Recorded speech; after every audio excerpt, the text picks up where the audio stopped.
guys, or you're watching on the FARA USA YouTube channel on the live stream. Welcome everybody.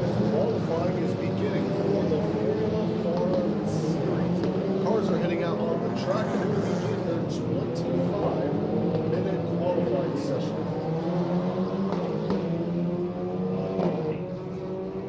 It's the final race, the final weekend of the 2025 Formula FARA season.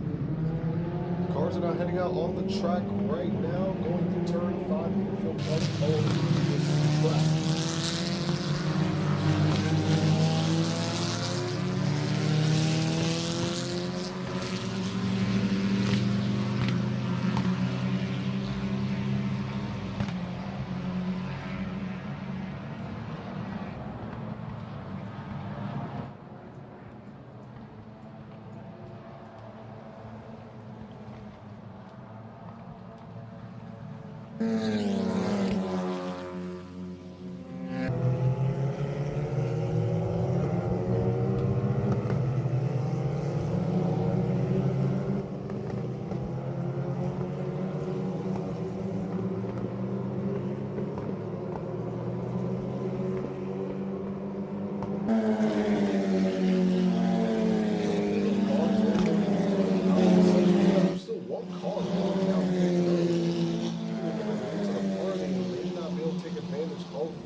As the green flag is in the air, qualifying is now underway. And everyone's pretty knit together going into turn number 1. We've got a pair of cars going side by side. Looks like the bright green machine's going to let the blue sheet down so we can lead this back. The Formula FARA is described as... Oh, we got one car all the way out on the grass coming out of turn number 2. A lot of smoke coming out of that part of the racetrack. It looked like he just locked up and just veered way off into the track. That is not what you want to see for that driver at the beginning part of this qualifying session. Not only because obviously it's going to compromise your lap, because I don't know if you know this, but you're not supposed to go through the grass for this qualifying session, but also because of all the dirt and debris going to get up on those tires, so you have to scrub that off. And this lap is already compromised, but he's going to have to spend the rest of this lap just trying to clean up his stuff as well and get set for another lap. He also might have to bring that down pit road depending on what exactly happened, if there's any potential damage to the bottom of that race car. But like I was mentioning before, Formula FARA is kind of that next stepping stone. You know, once you're done with your go-karts, you want to get into a single seat, you want to get into an actual car. Formula FARA is kind of that next step into these Formula 4 machines. Like I mentioned before, where Spec Miata is that great place. I mentioned it yesterday, where Spec Miata is that great opportunity to learn how to drive a car, learn how to just drive, you know, just closed fender, stock cars, stockish cars, if you will. Formula 4 is kind of that same thing, but, you know, if you want to go the route of Formula racing. So we have a lot of laps coming, a lot of times coming up here on the board. Right now, Cam Becker is on provisional pole with a 131.953. 4 thousandths of a second clear of Malek El-Baka. Those two were back and forth during the few practice sessions that we had yesterday during test day. And just as you're seeing again today, they're back and forth as well throughout this race. Maximo Falba is currently third, 6 tenths off the pace with a 132.587. Grant Mitchell, the number 28, is fourth with a 132.823. And rounding up this provisional top 5 is the number 95 of Enzo Vino Montine with a 134.023. The number 7 car of LC Racing is slotted into 6th with a 134.7, followed by the number 82 of Cam Becker in 7th with a 134.810. 8th is the number 33 of Alexander Savage with a 135.238. 9th is the number 89 of Daniel Rodriguez with a 136.111. And 10th is the number 1 of Alex Roberts with a 136.830. The number 24, Kai Park with a 147.762. That was the car that drove off the track, and thankfully he is okay. He is still out on the racetrack. And speaking of out on the racetrack, let's see what these laps are going to look like for a couple of these drivers. Becker improves to a 130.913. Is anyone going to be able to dethrone him? So far, nothing there. El-Baka still in second. Grant Mitchell moves up to third. LC Racing moves up to fourth. And Maximo Di Palma slots down to fifth. Enzo stays at 6. Daniel Rodriguez stays at 7. More cars coming across the start-finish line here in this qualifying session. And a healthy gap from Cam Becker between himself and Malik El-Baka. 0.3 of a second separate the two drivers. Becker is the only driver to break into the 130 so far. So El-Baka and Mitchell aren't far behind, both within a second of Becker. And it's even crazier because Becker, he's pretty much by himself in that field. I mean, El-Baka and Mitchell and LC Racing and Palma, they're all separate. They're all pretty far, but they're all pretty far behind Becker in the sense of also they're in a pack, so you think the draft would play a factor as well to give them a little extra speed. But no, Becker's been holding out strong, leading this pack.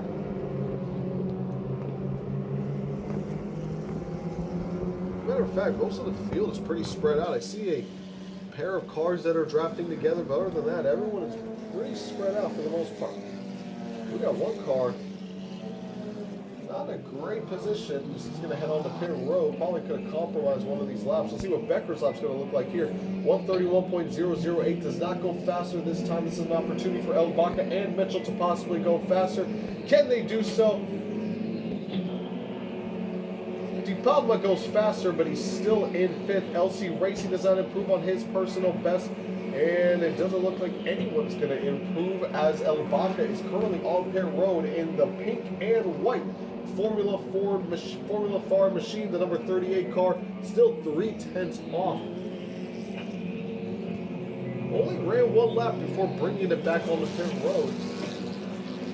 That's interesting. I wonder if something is wrong with that number 38 car that they had to bring it back down the pits as we got some smoke off in turn 5. I imagine that one of the cars kicked up dust coming out of turn 5, possibly carrying a little bit too much speed into turn number 4. And usually that's what happens. Turn 4 is an interesting part of the racetrack. You know, there was actually a decent amount of elevation here at Homestead Miami Speedway, especially on the road course. You kind of go a little bit high in turn 3, and then you cut down going into turn 4. Pretty steep drop, but then you try to get that straight line speed out of turn 5, and a lot of times, you know, guys will cut the course just a little bit, dip their left front tires and their left rear tires into the grass, and then it'll release a plethora of smoke. I remember one time, it was about over a year ago, during I believe it actually was a Formula FARA race, but it was a huge accident where a multitude of cars were involved. Because of that, you're trying to get that real estate in that part of the racetrack, and you just get compromised. Well, Becker is able to improve on his 4th lap on 130.827, clears himself from El-Baka by an extra 10. Palma goes faster, still 5th. David Twatty moves up to 6th. He's making an appearance here in Formula FARA. David Twatty, a mainstay, not just in the GT category, but also a co-owner of FARA. He is running Formula FARA this weekend. He's currently in the 6th position for that number 99 car. The top 3 separated by less than a second. 0.935 seconds to be exact. Hal Gold moves up to the 10th spot. Kai Park still in 11th. 13 cars on the grid at the moment for this qualifying session. And a few more heading on the pit road. And still on pit road is Malik El-Baka, who has not turned a lap since his initial one. And there must be something wrong with that number 38 machine because they're currently going to work on the back end. Like something wrong possibly with the right rear suspension. I see a couple of guys, a couple of crew members working on that at the moment.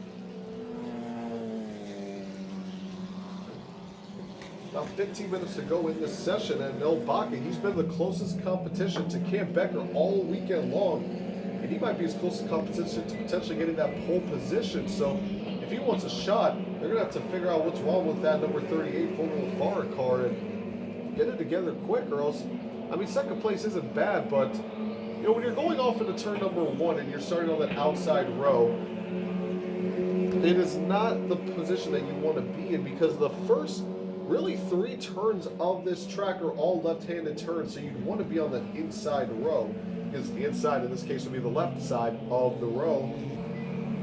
that you'd have a better position to be able to make up spots, or at least not get freight trained on the bottom.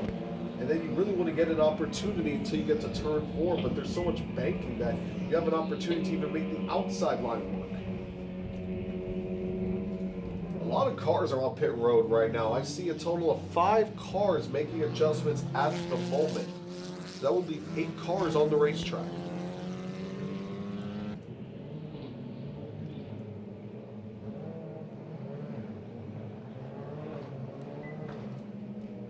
There goes El Baca. He finally gets off of pit road, and he will head back out on the track. He's only ran 2 laps with a best time of a 131.272. Really, he's only ran 1 lap. If we're not counting his initial lap, where that was just him getting off pit road and getting a warm-up in. Another car coming off pit road. That is the number, looks like that's the number 8 machine. Palma moves up to 3rd, a 131.732. So now we got 4 cars. De Palma breaks into the podium places once again. Now 4 cars separated by less than 1 second. The top 5 is still Cam Becker in the number 31 car, followed by the number 38 of Malik El Baca in number 38. 3rd is the number 17 of Maximo De Palma.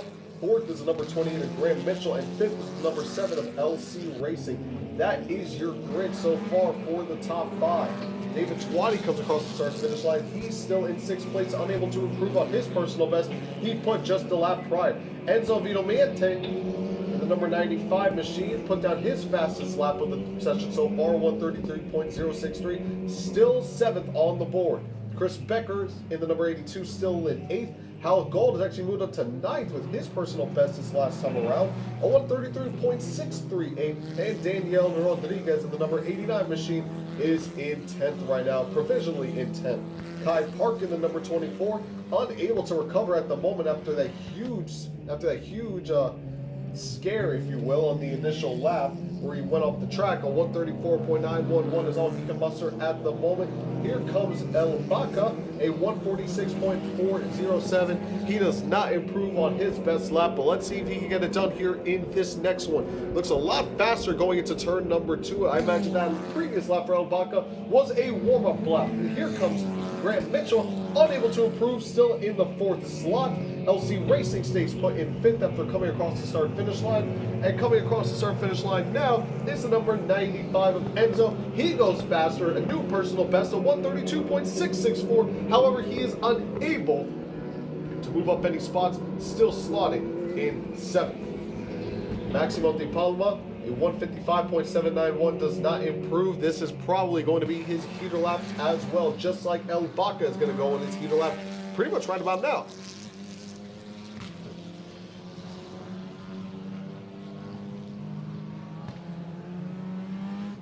Those 2 bright orange Formula FARA cars heading on to pit road. More cars coming across the start and finish line, including Chris Becker, who stays put in 8th.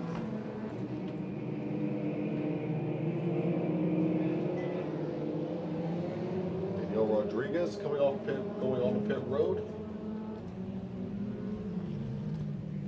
So it seems like these guys are just running a few laps as Becker comes back onto the track. They're running about 3, maybe at most 4 laps, and then bringing it back onto the pits, making some adjustments, and then going back out on the track. Normally, they would just run consecutive, cool down a little bit, then go back out for a heater, cool down a lap, and then go out for a heater. But this time, it is a little bit different.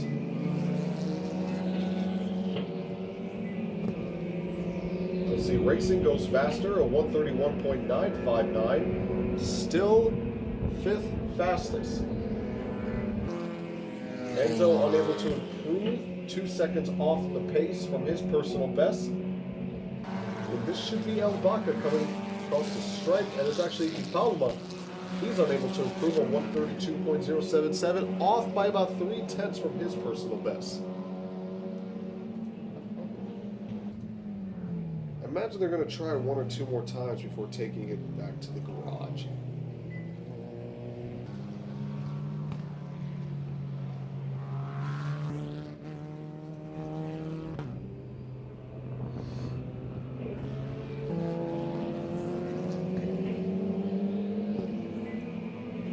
82, Chris Becker coming across the stripe. Graham Mitchell actually did go faster, a 131.676. Slots him in the third spot for now, 8/10 behind Cam Becker. Right now on the scoring, only 3 drivers have gone faster in their last lap. Cam Becker, who has not been on track in quite some time. Graham Mitchell, who just put down his best lap on his 8th trip around the track. And LC Racing, who we already mentioned his personal best, which slots him into 5th.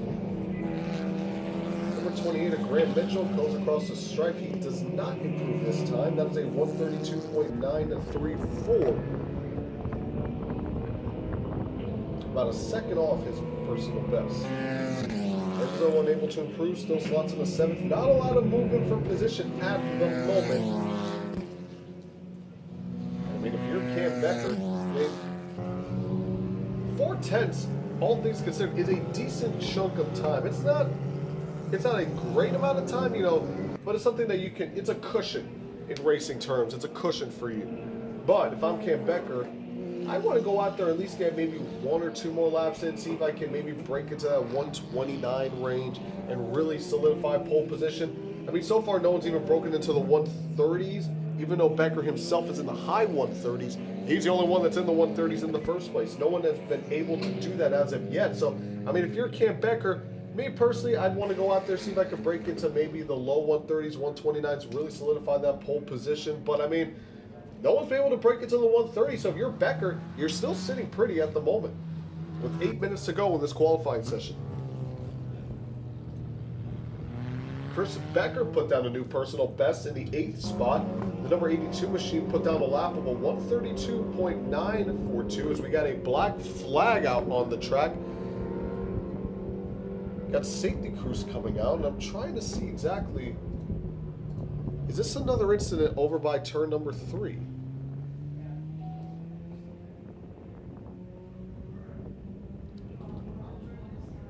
Looks like we got a car that...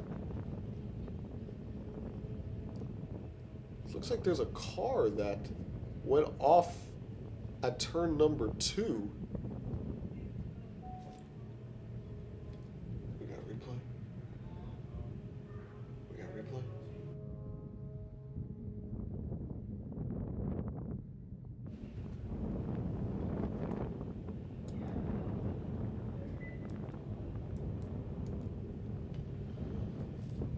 Not sure exactly what happened in turn number 2 or exactly who went off the racetrack. Everyone's going to come on the pit road for this black flag.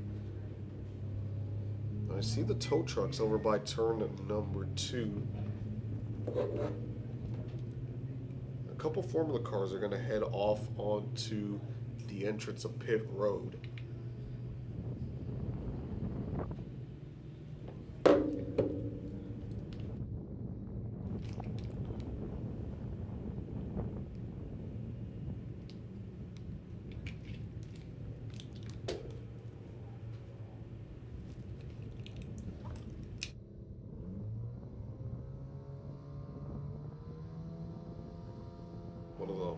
Oh, I see. So it looks like it's one of the bright green cars. That might actually be the number 7 of LC Racing.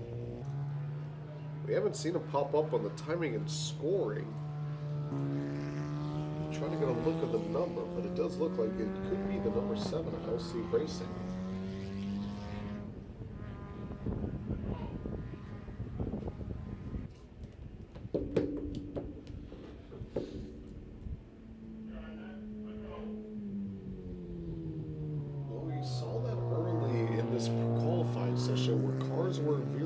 On the track and getting into the grass. It looks like that happened again, but looks like the car just got beached and he needed help to get off. Do you have the ability to PA the whole?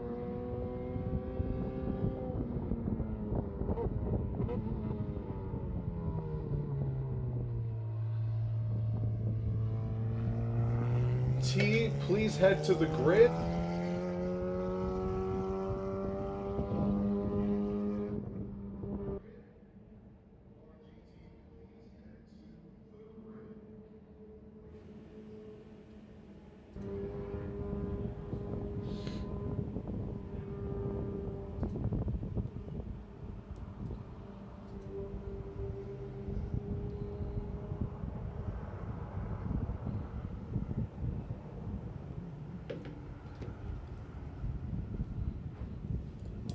got another car that's stopped on the back straightaway. It looks like it's one of the bright orange cars. Having a lot of issues here in this qualifying session here for a couple of these guys, and none of them have been any one specific driver. There's been 3 different drivers with 3 different issues. That looks like it's the 89 of Daniel Rodriguez that went off the track at turn number 2.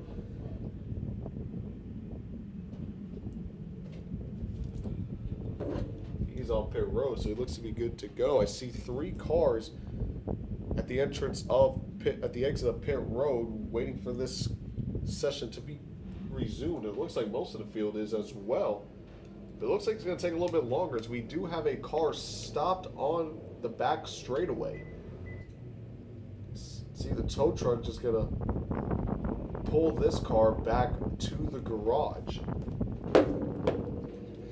So a few guys have some extra work ahead of them before they head into their first race, which will be at 3:30 later today. Should be at least 3 guys that have some work to do now.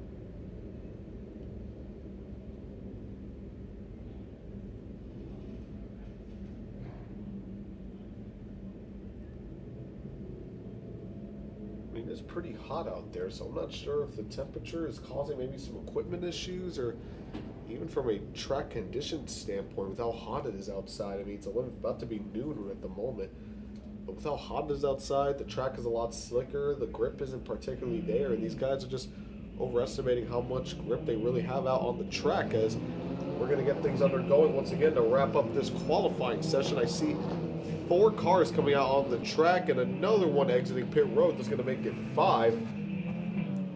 Well, we just had 3 incidents in this session already. Let's see if we're going to have any more, if that's going to be in terms of the dynamic, in terms of the craziness we've seen in this qualifying session so far. Everyone is still chasing Cam Becker, however, the number 31. A 1:30.827 is the time to beat for pole position. Malik El-Baka has been the closest so far, 4/10 off the pace.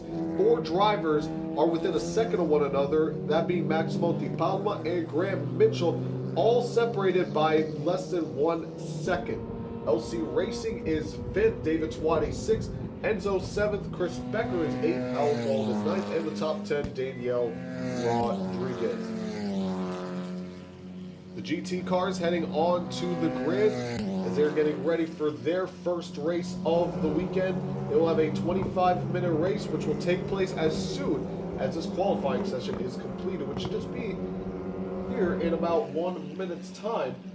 So these guys have about 1 to 2 more laps left in them to see if they can improve their starting position for their first race later today. And the green flag is out once again. And let's see if we can get through this final part of the session pretty clean. El-Baka, Enzo, Al Gold, Chris Becker, and Maximo Di Palma are the drivers who are going to put down a couple more laps before it's all said and done.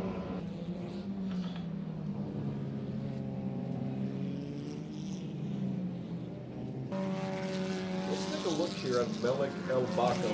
Paying attention to him right now as he's going off into turn number 6. He's going to head uphill and then go off into the 3rd straightaway up the track.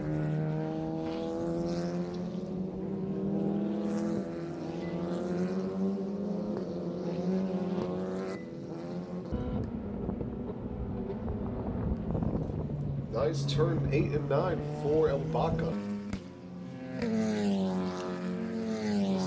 You really need to have that good exit speed so you can carry all of that momentum going onto these straightaways. How long they are, obviously, for for these cars, these are long straightaways, so you really want to carry as much speed as you can coming out of these corners, and that's just going to take you all the way till the end of the straightaway. Looking really good here in turns 14 and 15. This should be a good lap for El Baca. I'm not sure, but let's take a look. Here he comes. 132.154, a second off his personal best. Let's see if anyone's able to improve on their last lap. No one has improved this lap. Let's see if they're able to get in this one. So they'll have at least 2 more laps, or at least 2 laps before the checkered flag flies in this session.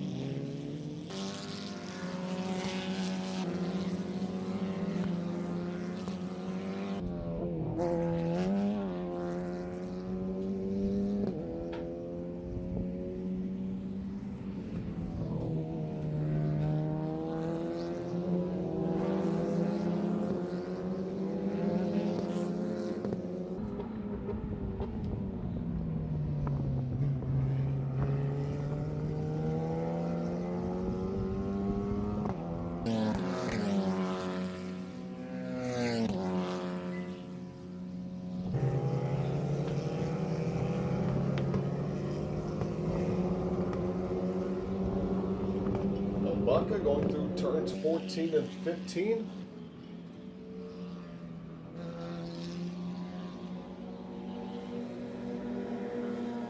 Pretty low exit for El Baca as he comes across the start-finish line. Let's see what this lap looks like. This will be his 9th lap in qualifying at a 132.335. So he has to break out of that 132. So he's still about a second off his personal best.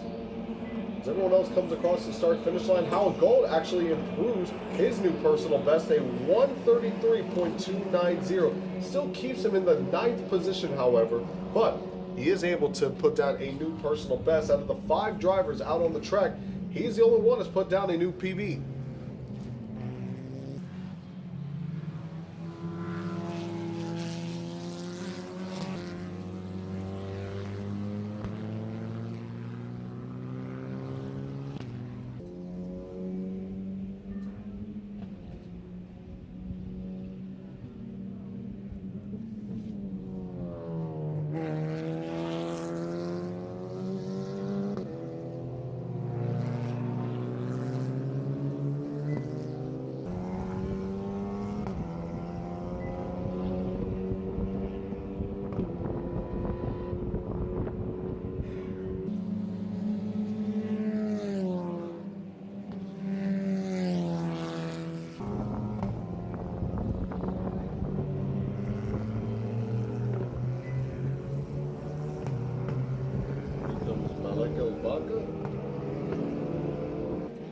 Another low exit, excuse me.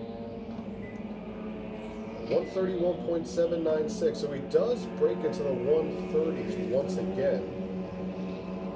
He's about 5/10 off his personal best, however. Still good for second place.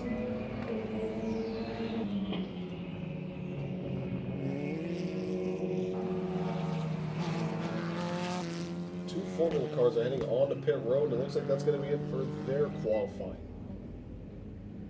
So we should have 2 to 3 cars out on the track, still putting laps down.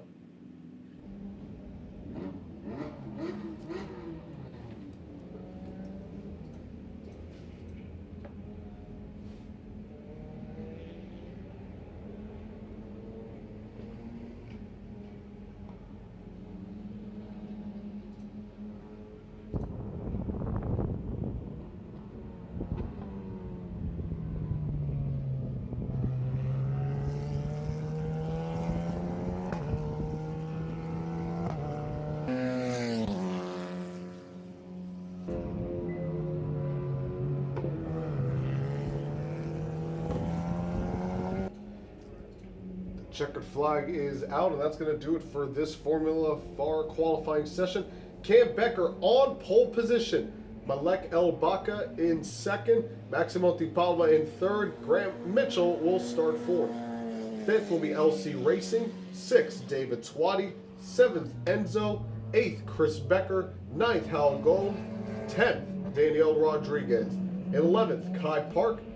12th, Alexander Savage. And 13th, Axel Roberts. That is your qualifying for Formula FAR. Coming up next, race 1 for prototypes and GTs.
cars rolling off pit road for race 1 of prototypes and GTs. Let's read off the starting lineups before we take the green flag. In the GT3 category, the number 152, driven by both Sebastian Hasmont and Alan Isamberg, will start on pole position. In second on the front rows, the number 16 of Rodin Ionesi. Third, the number 33 of Wayne Thomas. And the number 4, the number 55, driven by both Jose de las Casas and Mario Cater in fourth. And rounding out the GT3 class, the number 011 of Zoltan Wallace. In the GT1A category, the number 17 of Roberto Dalla Costa is on pole position. Joining him on row 1 is number 72 of Sam Toffick and Dennis Traber. In third, the number 68 shared by both David Twatty and Nathan Bird, followed in fourth by the number 27 of Connor Kval. Fifth, the number 87 of Mark Julian, and in sixth, the number 14, driven by both Ryan Amolis and Dennis Amois. In seventh, rounding out GT1A, Miguel Angel Marcano. In the GT4 category, the number 77, driven by both Marco and Rick on pole position. Starting in second, the number 9 of Chris Clark, and starting third, the number 38 of Court Schmidt and Tommaso Bolfon. In fourth, the number 7 of Jason Fitcher is where he will reside for the time being. And rounding up the GT4 category, the number 178 of Steve Shelton and Brett Clemenzi. In GT1B on pole position, the number 47 of Justin Levine. Joining him alongside is the number 4X of Michael Quicod. In third, rounding out GT1B, the number 132 of Sophia Basler. In the Honda Wars category, on pole position, the number 89 of Luis Rene Canahuate. Joining alongside the number 6 of Wilbur Perez and Richard Perez. In third, the number 725 of Moises Cordero. And in fourth, rounding out Honda Wars, the number 41 of Jorge Guerrero. Spec Corvette on pole position, the number 45 of Frankie Barroso. In second, the number 22 of Alfredo Zidane. Frankie races also in the Spec Miata category. Also racing in the Spec Miata categories, where you'll find the number 57 of Todd Boras in third. In fourth, the number 86 of Marino Reyes, and in fifth, the 16X of James Davison. The FP3 category, the number 29 is on pole position, the 79 is second, and rounding out the number 11 car. GT2A, Robert Garza, Manuel Gomez, Miguel Angel Marcano Jr., Darian Ionesi, Adam Toffick, Avi Cohen, Jim Hammond, and Michael Romani. And in Spec E9X, Carlos Mendez on pole position, followed by Curtis Buxton, Trevor Baldwin, Roberto Moreno, Matt Lopez, Juan Carlos Lopez, and Edward Chima. That is your starting lineup for prototypes and GTs. This should be a fun race here. Race number 1, the first official race of the Race of Champions weekend, and it looks like we're going to actually hold off on the start for a second. The flagman has the yellow flags out just for the time being. So we're going to do another pace lap around here at Homestead Miami Speedway.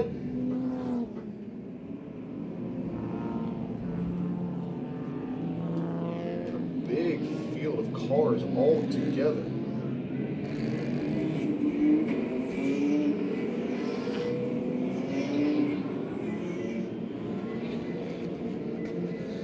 So we're going to do one more lap around this track.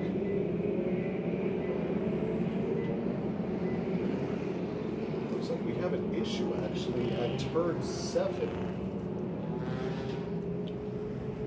Safety crews. It looks like it's might be one of the Honda War cars stopped on turn 7. The safety team is actually, well, it's not at turn 7.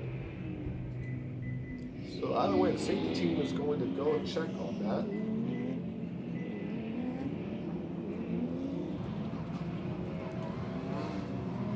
Don't see any cars out on the track, or at least that are stopped. The track looks pretty clear at the moment, so yellow flags are still out. No indication yet that we are going to go green. The lights are still out on the safety car. Oh, and I think I found him. Yeah, coming out of turn number 9. Yeah, there's actually a car stopped out on the racetrack. It looks like it's actually one of the GT cars. A white, looks like that's a white Lamborghini that is stopped out on the racetrack.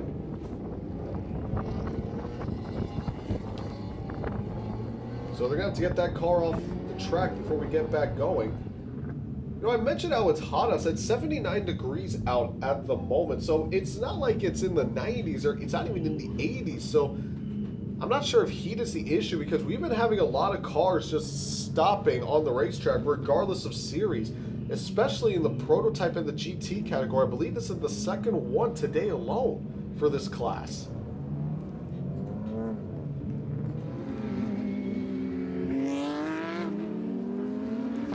Not sure exactly what's going on. Like, is something, maybe because it's so bright out on the track that's why it's causing these cars to like just stop. But we've seen a couple Formula cars already stop. I don't think we've seen any Miata stop quite yet, or any of the Super Lap cars stop.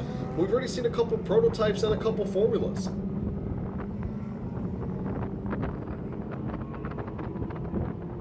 The field is passing by that stopped Lamborghini. White Lamborghini is currently stopped out. They're coming out of turn number 9. So they're going to have to get him off the track before we can get underway.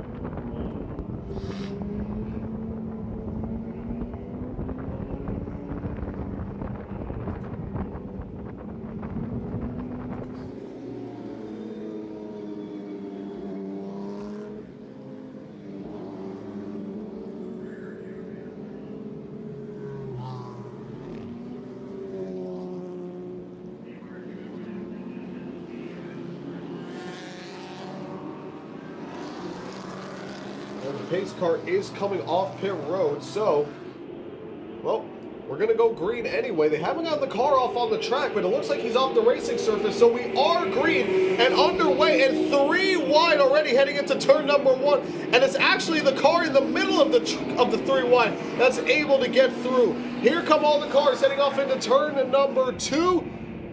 And turns 1 and 2 is pretty sketchy. We already mentioned multiple cars going off on the grass. So far, everyone is behaving themselves, giving themselves enough real estate and slotting in single file, heading on to turn number 5. A couple cars diving off on the inside. I see one in the Honda Wars category trying to gain some extra positions. And I'm going to talk a little. It's got the green flag in the air as well for the rest of the classes as well. The spec Corvette category is underway. Still have yet to get that GT car off the track, but the tow truck is there, so let's see if they're able to traverse it pretty well. So far, everyone is single file at the moment in terms of the top classes. Moving on to the spec Corvette category, everyone is single file themselves, heading off into turn number 4.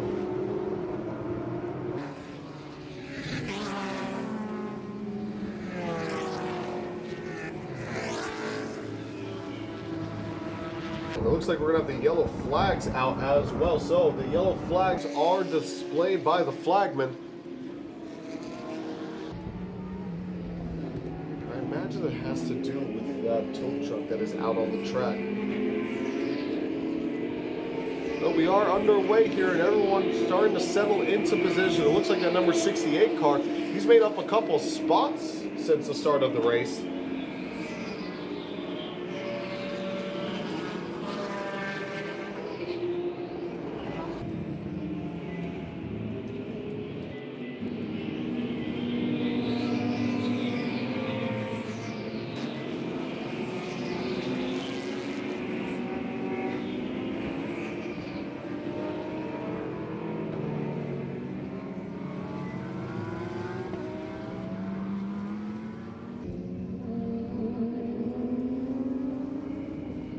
Most of the field is single file at the moment. Not really any battles for the lead early on as we are 2 minutes into this 25-minute race. Here come the Corvettes. They come across the start-finish line.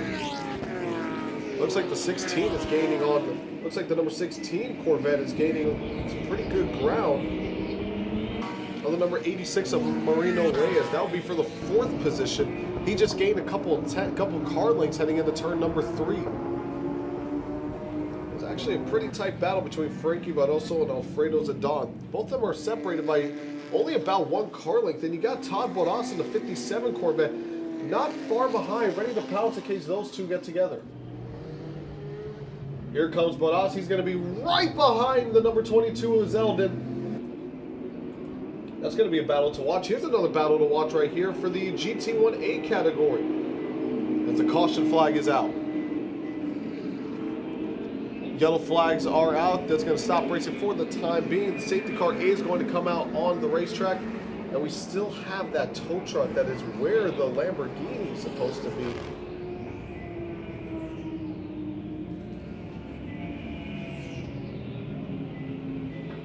So yellow flags are out here in the 4th minute of this race. Rodin Ionesi was able to take the lead in the GT3 category away from the number 152 car and actually gapped him by about 1.3 seconds. So we got a good start. Sam Tofik and Dennis Trebing leading the way in the GT1A category over Roberto Della Costa. So a couple of changes for the lead in a few of these classes as we got the yellow flag out. Just in time, because Frankie Barroso was having, in the spec Corvette category, he was having Alfredo Zidane and Todd Bottas all over the back of him right before the caution came out.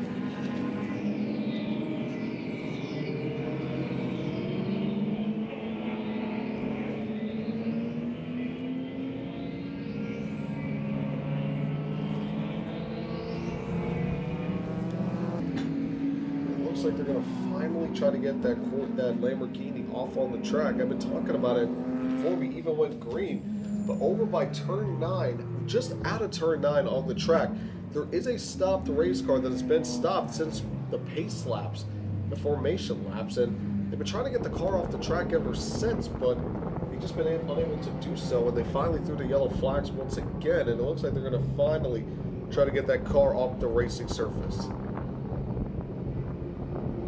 So we'll stop the field for the time being, and you know, with these multi-class cars, you're going to have cars separated between you and possible positions that aren't even in your category, so that's going to be a benefit for some of those guys that have that advantageous position.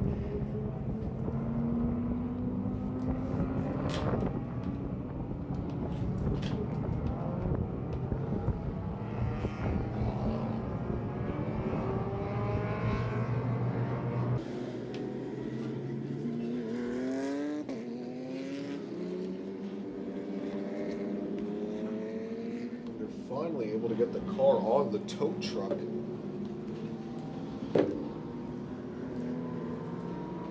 We're going to tow that machine away.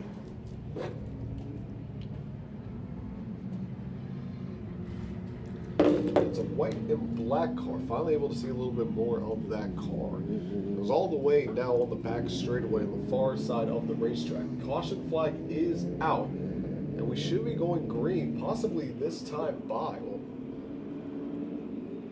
Officially now this time by. I just want to make that clear because technically this lap still wasn't done just yet, but we should be going green this time by now as the tow truck should be pulling both the stopped car and themselves onto.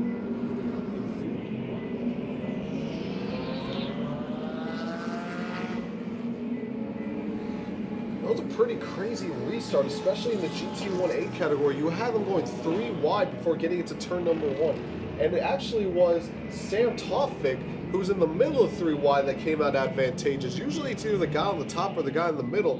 And the guy in the middle is kind of a sitting duck. But no, Tofik was able to get out of that pretty much scot-free. He was rewarded with the lead, so I wonder if we're going to see something similar on this restart. This won't be a double file restart, this won't be a single file restart, and it's kind of just you are where you are. They're not going to separate these by class, so let's see what this restart has in store with about 17 minutes to go in this race. The field is now traversing through turn 6 and 7. Lights are still on the pace car, but I imagine that they are going to be going green this time by.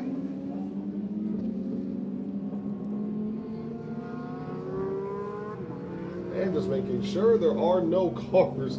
There are no cars that are just stopped out on the track. Every car that's out on the track is meant to be there. They're working well.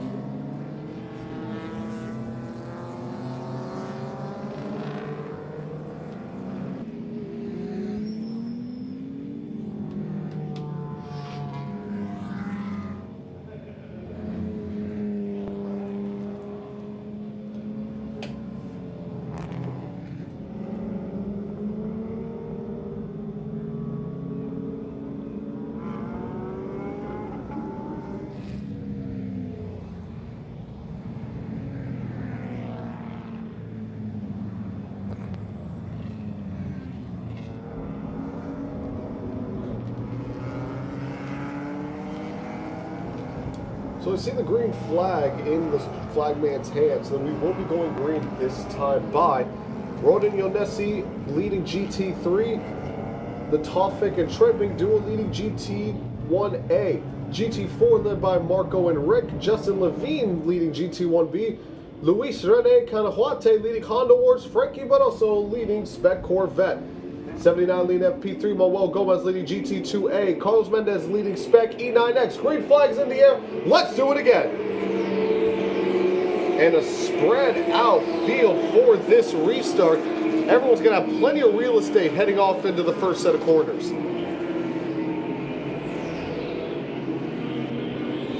Now, it looks like the 33 could be making a move here on the 152. That'll be the battle for the second position in the GT3 category. We do have one car that went slow. However, it's that purple and neon machine. And we got a pass here for the Corvette category. Alfredo Zidane makes a move on Marino Reyes. Frankie, but also lost a little bit of a touch. And we have a little bit of combustion. Two cars going too wide heading into turn number 2. GT3 is getting a little spicy at the moment, as is the Spec Corvette category. Frankie Barroso, who was leading that charge for much of the opening stint, he now falls down to third.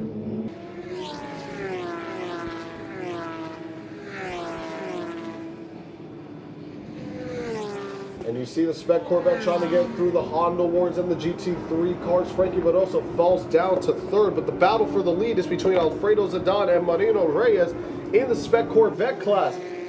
Reyes trying to make his move. He's going to go to the outside of Zidane, and he makes it work before they even get into turn number 8. A great exit off turn number 7 for the 86 car.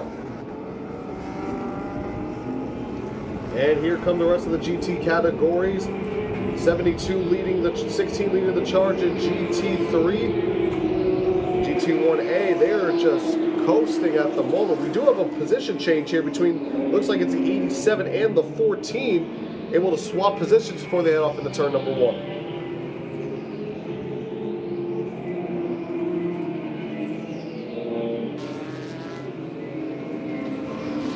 Everyone fighting for real estate at the moment. There are some spots that are pretty spread out at the moment, but look at this Spec Corvette category. They are all separated 3 wide going into turn number 1. Frankie Barroso thinks otherwise. He's going to go on the outside. He's like, I'm not going to do that per se, because they do have another class right in front of them. Thankfully, that white car wisely gets out of the way and, avoids interfering with the battle. This Spec Corvette battle is really interesting. The top 3 are separated by less than a second. And it might be the top 4, as a matter of fact, because it looks like Todd Bodas has entered the equation as well. Meanwhile, the battle behind them in the looks like that is the GT2A category. Those guys aren't giving up at all either. They're still separated. Looks like the closest battle is about a car length between, looks like that is the purple and white car and a red and blue car, separated by about a couple car lengths. Actually, not even a couple car lengths, just a couple of feet. Oh, we actually got a spinning car just on the entry of pit road. One car is around.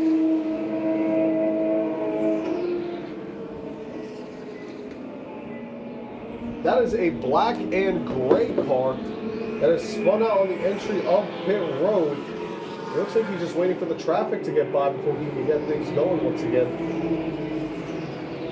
He's going to be waiting a while. This whole track is pretty much covered with cars. Not sure exactly what happened there. Just looked over to the left side of the track and we see this, looks like this Lamborghini just completely sideways.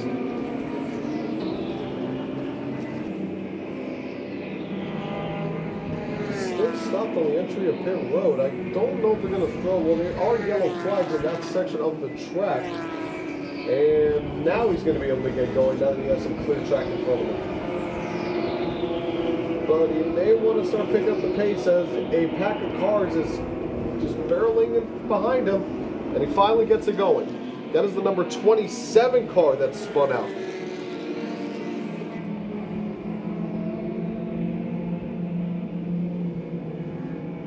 That was Connor Kvall. So not sure exactly what happened with Connor. Issues for guys, especially in that part of the racetrack. You know, I mean, that was the first time it happened off of turn 15, but he probably, if I had to guess, he probably just hit the curb in the wrong spot and then that caused the car to get sideways and, you know, made him spin out. That's the only thing I can think of at the moment, because as we got a huge cloud of smoke out of turn number 2. So as I'm talking about one side of the track, something's going on the others. There's a huge cloud of smoke by turn number 2. It looks like someone must have gone off on the track. And do I see the tire barriers have a dent in them? No, the tire barriers look fine. And I don't see any cars stopped out on the grass. So it looks like one of the drivers just went on a landscaping journey at the moment. But a lot of carnage happening in today. Cars getting off the track left and right. And it's not even because they're making contact or it's due to battles. They're just getting off the track by themselves. It just shows you how tough the conditions are here at Homestead Miami Speedway.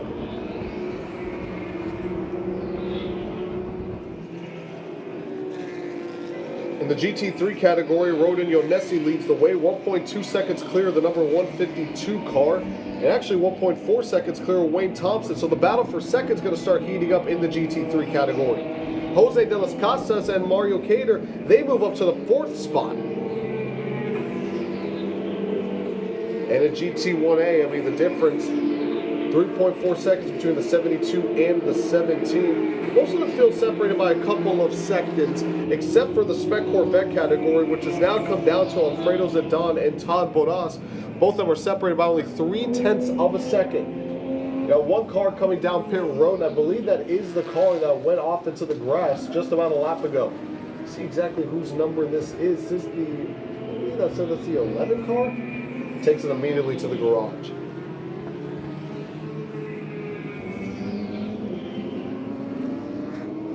In the Spec Corvette category, starting to heat up once again. More cars coming on the pit road. And the top 3 in the Spec Corvette separated by just a couple of car lengths. That is Todd Bodas, Alfredo Zidane, and Frankie Barroso.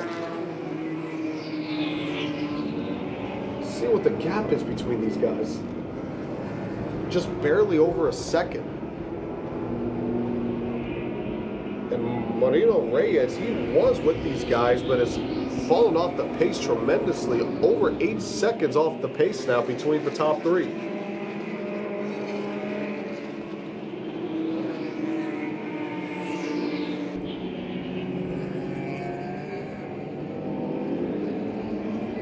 Multi-class racing at its finest. In the GT2A category, Robert Garza leads the way over Darian Yonessi by 3.8 seconds. In the FP1 category, the lone challenger Drew Altman. And in Spec E96, Carlos Mendez leads by 1.6 seconds over Curtis Buxton in the 210 machine. Trevor Baldwin, who was in the Super Lap Series as well, he is in third, 5.9 seconds off the pace. And the GT3 category is starting to heat up as well, as Rodin Yonessi has now clawed back to 0.7 behind Wayne Thompson, who has the lead in the GT3 category. So that's going to be another battle to watch in just a moment.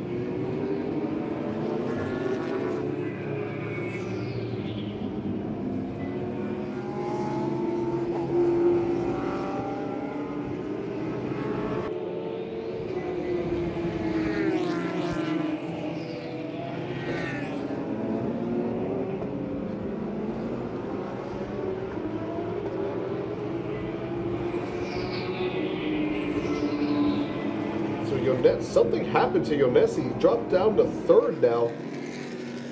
It looks like he's trying to take that spot back, but number 152 holding strong on the outside. Wayne Thompson comfortably ahead of the rest of the field now. There looked like he was going to get challenged by a couple of cars.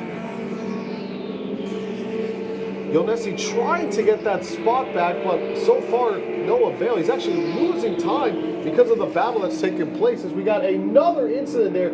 Same car, spin. And that's Qual once again, spin out of turn number 15. This time he's just going to take it straight to pit road. That was the second time we've seen Qual spin out of turn number 15. I'm not sure what's going on with him, but he's going to have to make some adjustments before the next prototype/GT race, because it has not been a great start to this race for Connor Qual in that number 27 machine.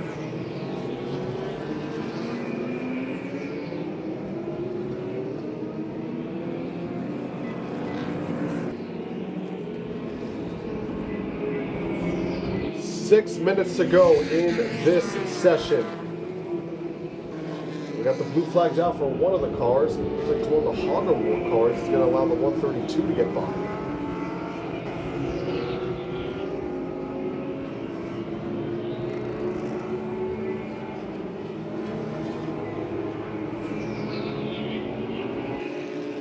Looks like we got a battle here for the third spot between David Twani and Roberto Della Costa. Twani trying to make a move on the inside. He's going to be able to get the room. Looks like a couple cones have been dropped. These two are going to go side by side down the front straightaway. 17's trying to block Twani, trying to give him no real estate whatsoever, and it actually pays off. He keeps Twani behind him. Nice defensive work by Costa, keeping second place at GT1A.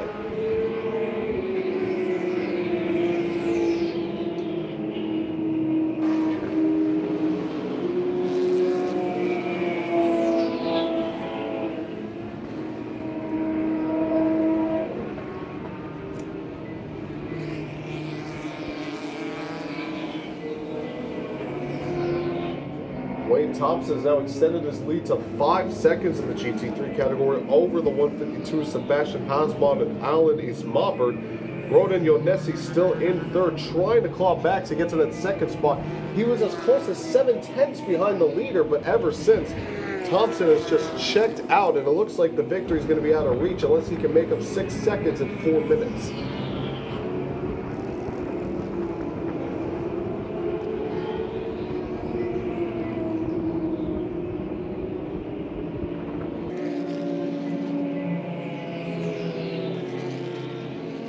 And the Spec Corvette category still running strong. Look at these guys going 2 and 3 wide in the Spec Corvette category. Right now it is Todd Bodas who is taking the lead from Frankie Bonoso and Alfredo Zedon.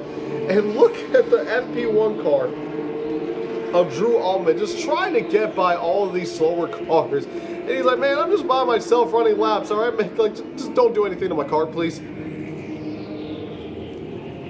This is the biggest gap I've seen from anyone in the Spec Corvette category. About a couple tenths of a second. We got another incident in turn number 2. One car has gone off as we see a plume of dust kicking up on the track. I don't see any cars stopped at the moment, but a cloud of smoke has covered turn 2 of the track once again. Turns 2 and turn 14 and 15 have really been the Achilles heel for a lot of drivers so far in this race. With just over 3 minutes to go, we got a couple laps to go for a couple of these guys.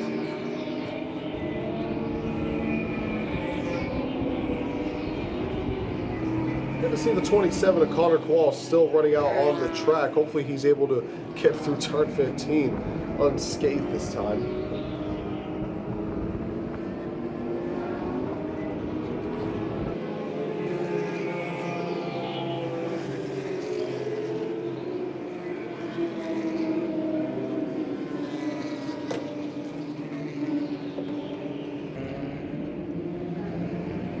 If you're a Corvette fan and you're a fan of Todd Bodas, this is exactly what Bodas wants. He has a car between Well, he had a car between himself and Frankie Barroso, but that deficit is gone. They are still separated by about 3 car lengths, however, as the white flag is out one more time around here at Homestead for race number 1 for prototypes and GTs.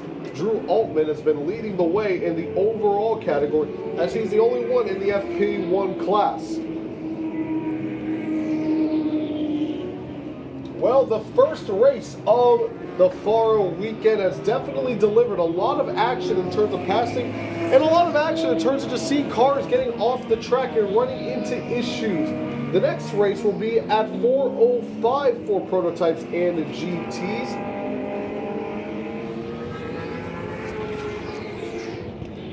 But we still got this race to finish, as Drew Altman will take the checkered flag. And we got another car spun out of turn 15, and it's Connor Quall again. Third time he spun out at turn 15. And near identical to how he spun out in the second time. Oh, you definitely know what part of the track he's going to have to work on in these next few sessions.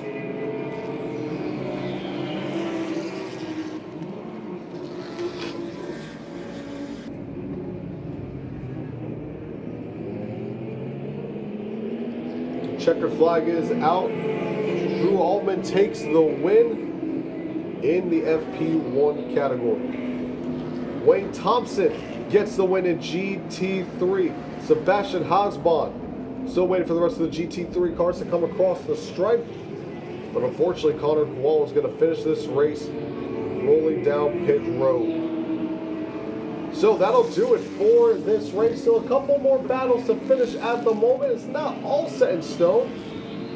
We're just waiting for the last few cars to come across the stripe.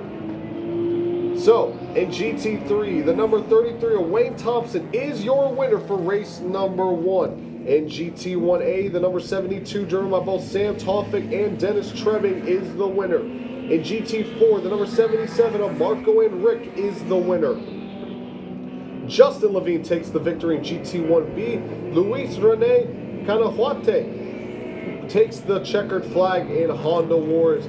Frankie Barroso, after an intense battle, gets past Todd Bonas and wins in Spec Corvette. In FP3, nothing there for the number 79, who takes the win. GT2A, Robert Garza will take the victory. In FP1, Drew Altman, the lone challenger, gets the win. And in Spec E9X, Carlos Mendez gets the win. What a thrilling first race to kick off this weekend of the FARA Race of Champions. A thriller, action-packed in every sense of the word. But we're still not done quite yet. Coming up next is qualifying for Winter Formula.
Flag is out for winter formula qualifying. This will be a 30-minute session before we head into our lunch break.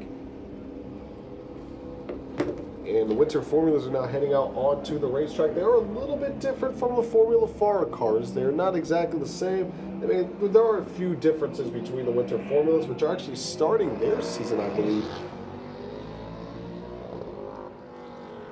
So the winter formulas are now out on the racetrack.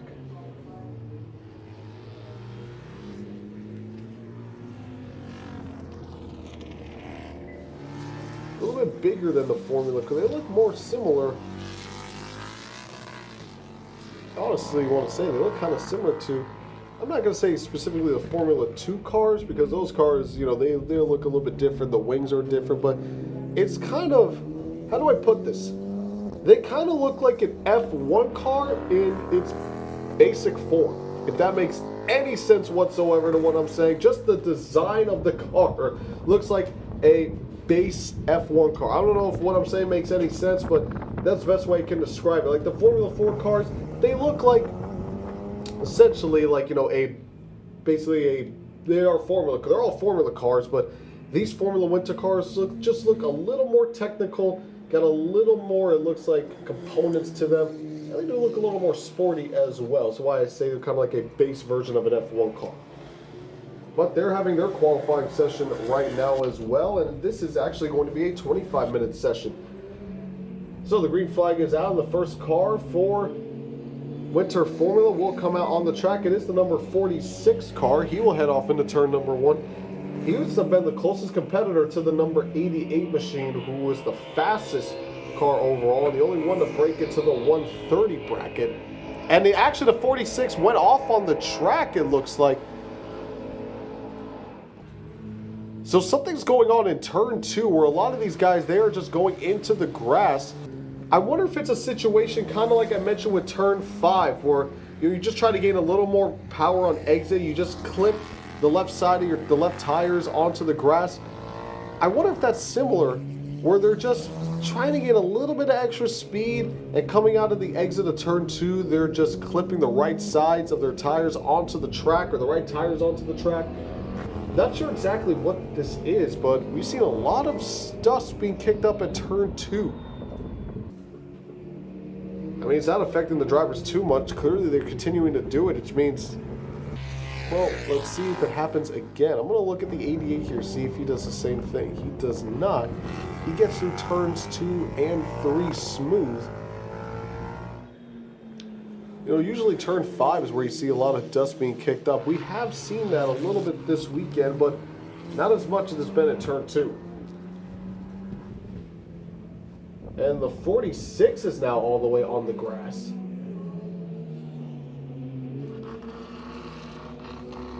Oh, excuse me, the 46 just went across the stripe. That is the 55. The 46 with a 132.490 goes fastest so far. Let's see what the 55 has in store. He wasn't that far behind. Let's see.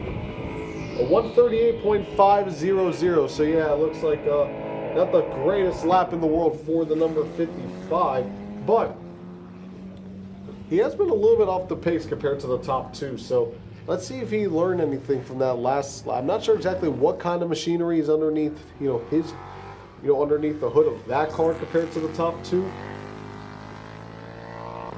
But he has been the third wheel out of the top 3 so far, or the only 3 so far in winter formula. And here comes the 88. This has been the car to beat all day long. And let's see if he's going to live up to that expectation coming to the start-finish line. He weaves a little bit, and a 137.502.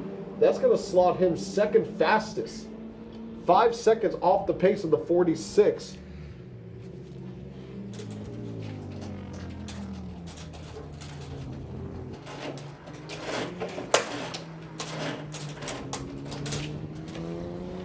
Here comes the 46 for his second lap of the day. Or second lap of the session. Here comes across the stripe. What is this going to look like? 127.962. Separates himself by more than 9 seconds now. So the 46 has definitely found something. I remember back in practice, he didn't even break into the 130 range. But he's already found between then 4 seconds on the track. That is the fastest lap that we've seen for Winter Formula all day long. Here comes the 55 across the stripe. He just doesn't seem to have the horsepower compared to the rest of these guys, as he actually goes slower that lap on 139.974. His lap is almost 10 seconds slower than the 46. Actually is over 10 seconds slower than the 46. And here comes the 88. This has been the car to beat, like I mentioned, but he's got over 9 seconds to make up. Can he do that? Let's find out. A pretty wide exit coming out of turn 15 and across the stripe. 126.895 makes up 10 seconds and even adds an extra one on top of that. 126.895, and that is exactly what I mean by that has been the car to beat. Wow. So how does the 46 respond to that? His provisional pole was taken from him. Can he get it back? 6 minutes in, let's see what the 46 lap looks like. A 126.119. He breaks into the 26 brackets and takes a 7/10 advantage for provisional pole. So just like it was in practice, it's going to come down between the 46 and the 88, both separated by less than 1 second. Here comes the 55 through turns 14 and 15. Let's see if he's able to improve this time compared to the last lap, which he wasn't able to improve. Here he comes across the stripe. And he does actually go considerably quicker. A 130.778 makes up 9 seconds that lap. So there seems to be a little bit of pace in that 55 machine. Still behind by 4.6 seconds, but I mean, we've seen it already. Guys are able to make up 10 seconds per lap. Let's see what that's in store. Here comes the 88 across the stripe, and he goes to the top, a 123.947. With the way these guys are driving, we're going to break into the teens. 2.1 seconds clear of the 46. My goodness. Here comes the 46. What is he going to do now? Out of 15, going to carry as much speed as possible. Low exit out of turn 15, and here he comes across the stripe, a 125.785. So the 88 just took something. He picked something out of the hat, and he is now having he now has a 1.8 second advantage between himself and his nearest rival, the number 46.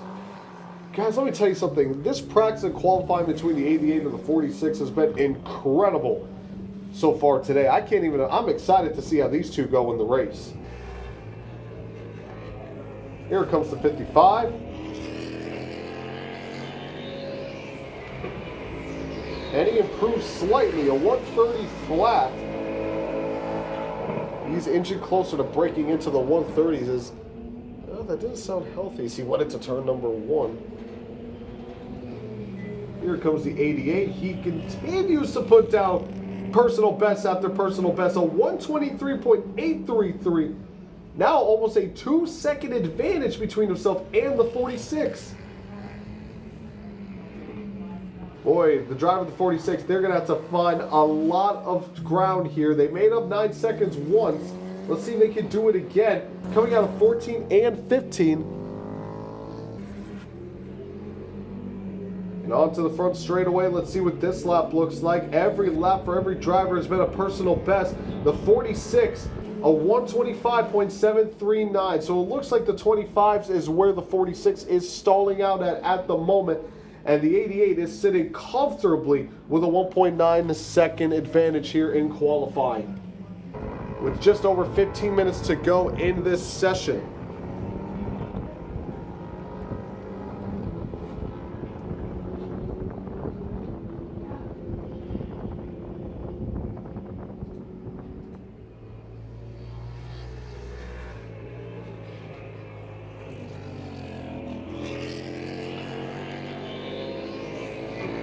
Across the stripe. He finally breaks into the 129s, a 129.938 for the 55. Still third fastest. Here comes the 88, continuing to improve. Now separates himself by over 2 seconds between himself and the 46. A 123.470. That is insane. That is insane how fast that is. I wonder how many personal bests he's going to be able to put down. It's the 55. There's the 55 is getting closer and closer to his windshield. Only separated by a couple corners right now. 46 has clear track in front of him. Let's see what this lap looks like. Can he finally at least break into the 124s? Let's see. No, actually went slower. 130.769. So the first lap that hasn't been a personal best in succession. I imagine that means this lap is going to be the heater. Remember where I talked about some guys might take a lap or two to cool their stuff down and then put down a monster lap? That's probably what we're going to see right here with the 46.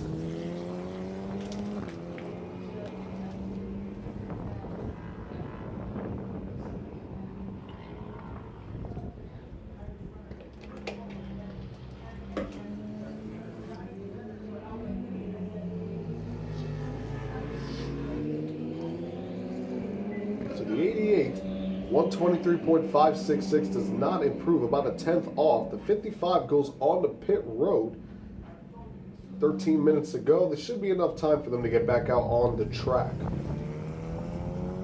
And I mean, even if you're in a 55, you're off the pace of the top two, but I mean, you're still able to get some valuable data by running these laps out on the track.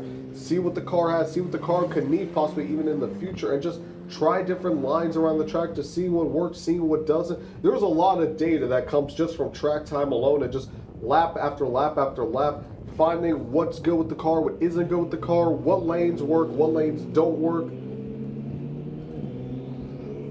46 coming across the stripe, a 125.861. So yeah, that was his heater lap, but he still doesn't improve, about a tenth off his personal best. So the 88 and the 46 are the two cars out on the track right now, both of them trying to vie for pole position. Right now the 88 has it with a 123.470, 2.2 seconds clear of the number 46, who has a 125.739. The 55, who is currently third, is on pit road.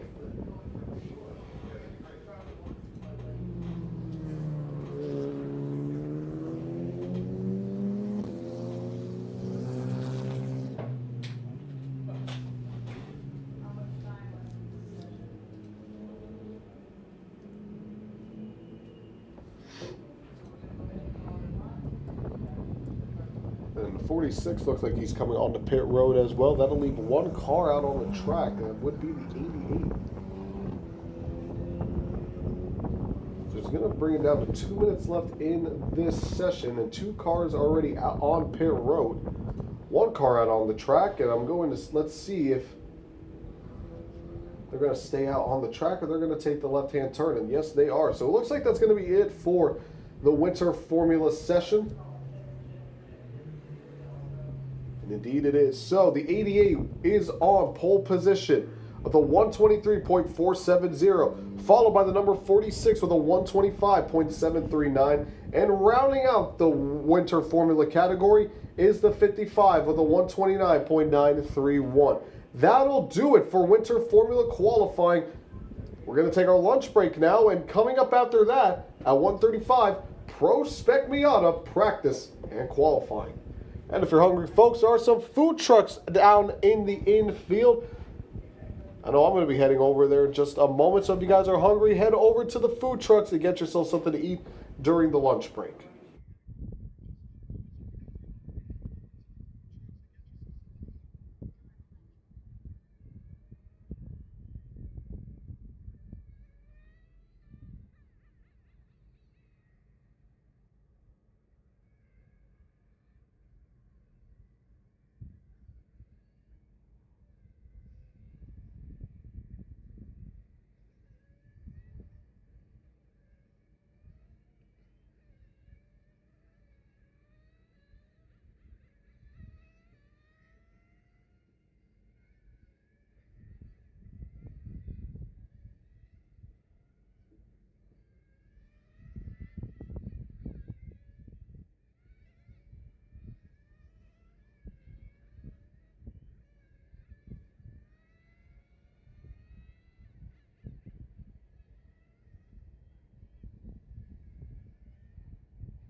Welcome back. Hope everyone had a good lunch break as we are here for Pro Spec Miata practice / qualifying session number 2. This will be another 25-minute session.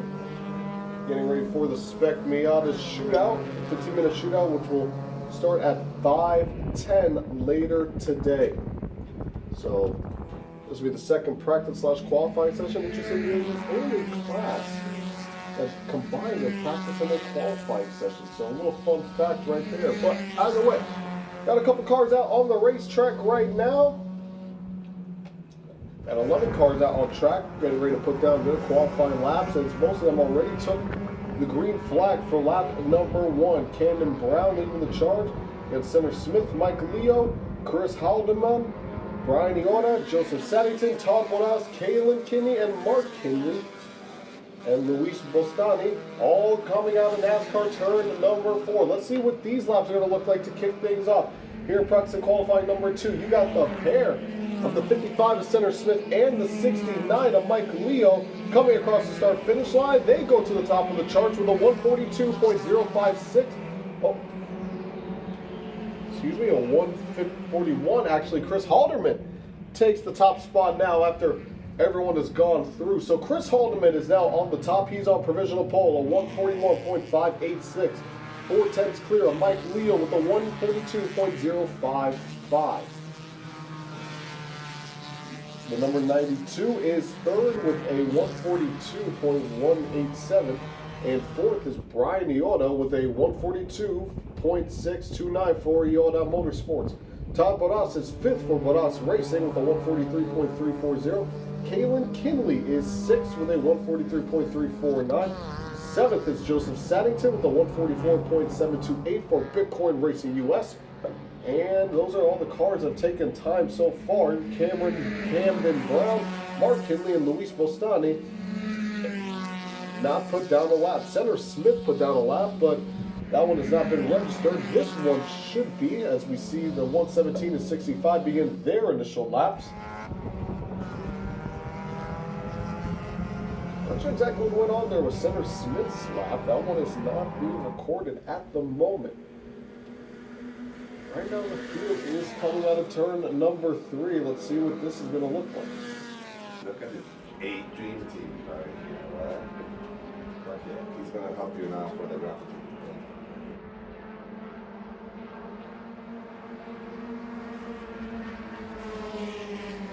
So he's going to slot into 4.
So about half of the grid is now starting to put down faster laps. Caitlin Kinley is 1. She moves up to 6. Todd Bottas all the way down in 7th. He is 2nd in the standings right now. 166 points. Well behind Frankie, but also who's comfortably in the points lead. And Todd Bottas, he's usually up at the front. You know, he's usually one of those guys that's mixing it up with Frankie. But so far, he has not been nowhere here in this qualifying session. All the way down in 7th, more than 2 seconds off the pace. A couple cars coming down pit road right now as we see 2 cars, including Mark Kinley and Louis Bostani. Bostani actually moves up to the 8th position as Mark Kinley moves up to 9th. Joseph Saddington is going to fall down to 10th, and Cannon Brown moves up to 11th.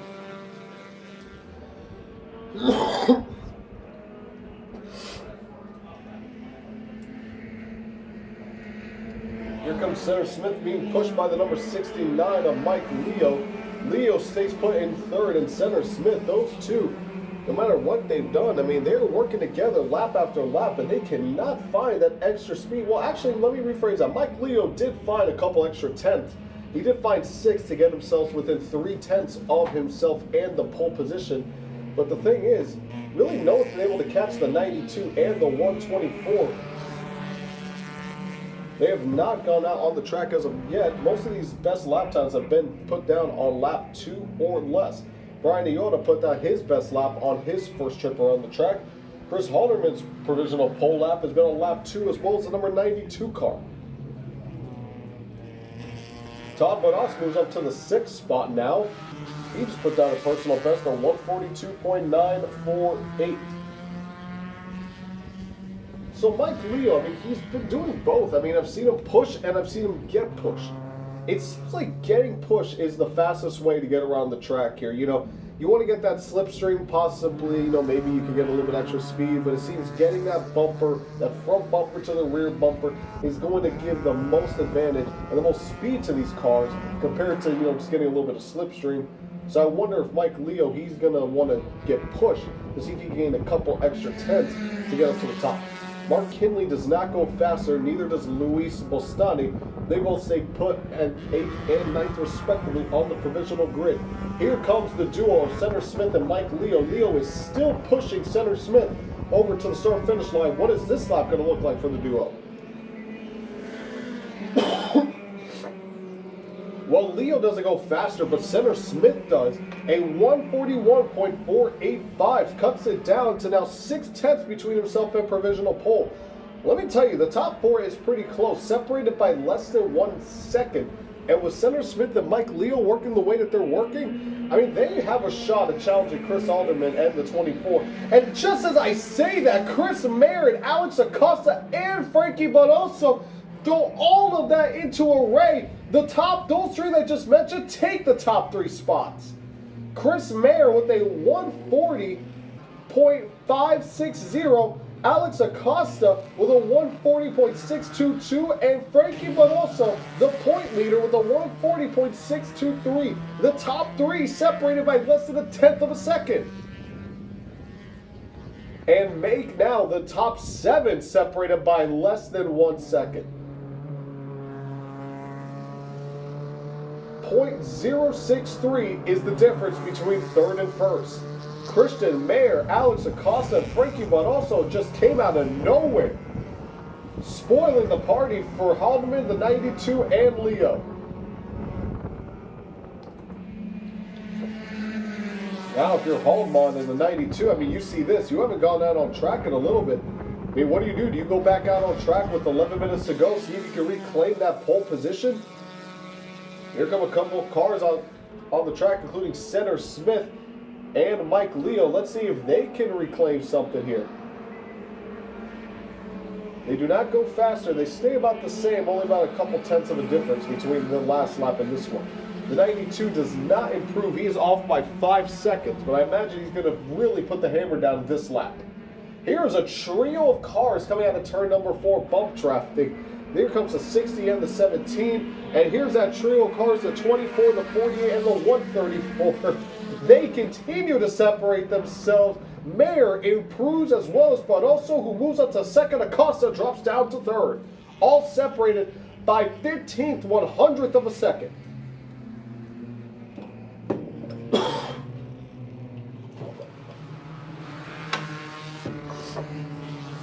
what's better than one car in a draft?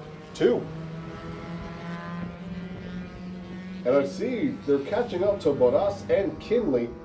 I wonder if they're going to catch up to, when they catch up to the 16 and the 17, are they going to try to pick them up? Or are they just going to breeze by them?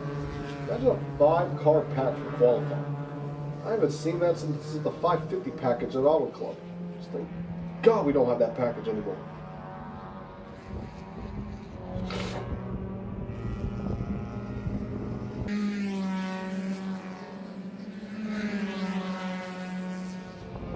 Here comes the 117 and the 65. These two have been working together all qualifying long. Bostani and Kinley have not improved. They have hovered on the 143 bracket.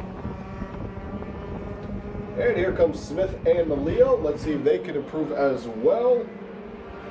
No, still within the 141 brackets, only a few tenths of a difference. Especially for Center Smith, only a tenth off his personal best. Here comes the 92 car. And yeah, this is about to turn into a 5-car pack for qualifying here between the 17, the 60. Kinley and Boras, well, they swapped, and then they swapped again. And Barroso swapped with Acosta and Meyer. Frankie Barroso now on provisional pole. The time is the same between him and Acosta, separated by, seriously, 140.306 between those two. They're tied. Those two are tied in times right now. Christian Meyer is going to drop to third, 6/100ths of a second off pole. We have a tie, folks, for pole position. And with 8 minutes to go, I mean, I imagine that's not going to stay. But if that's staying, I mean, right now they have Frankie Barroso on top. So we have to go to a time that is less than 1,000th of a second to separate the distance between himself and Acosta. Oh my God.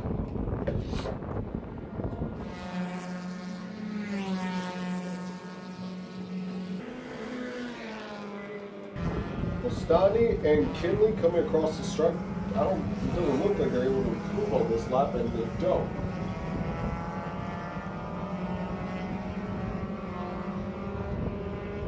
Here comes Leo and Smith. Still cannot put down another lap that goes faster. But I mean, at this point, I can't even blame them too much because now they have a 5-car pack, which actually has been broken up. So now it's kind of a sell of 2 cars. Here comes Frankie Barroso as well as the 124. Let's see if they're able to change anything in terms of their time. No, both of their times are still the same. So Acosta is on pit road. Frankie Barroso went slower that lap. So at the moment, both of their times are still tied.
to go in this thrilling qualifying session. The top two are tied for provisional pole. Frankie Bonoso currently holds the tiebreaker with Christian Mayer in second.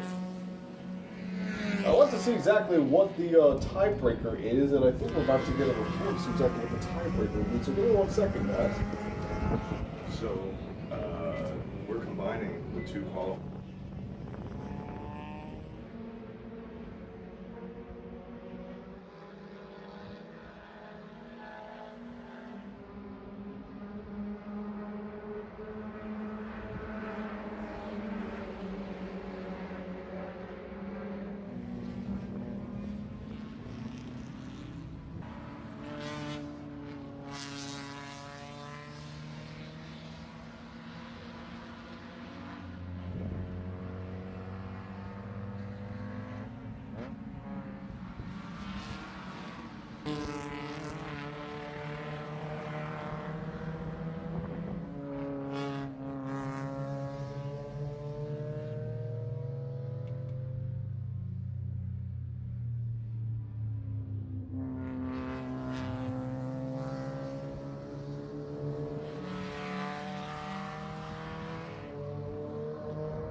Ruling here is for a tiebreaker, and remember, actually I have to be reminded this.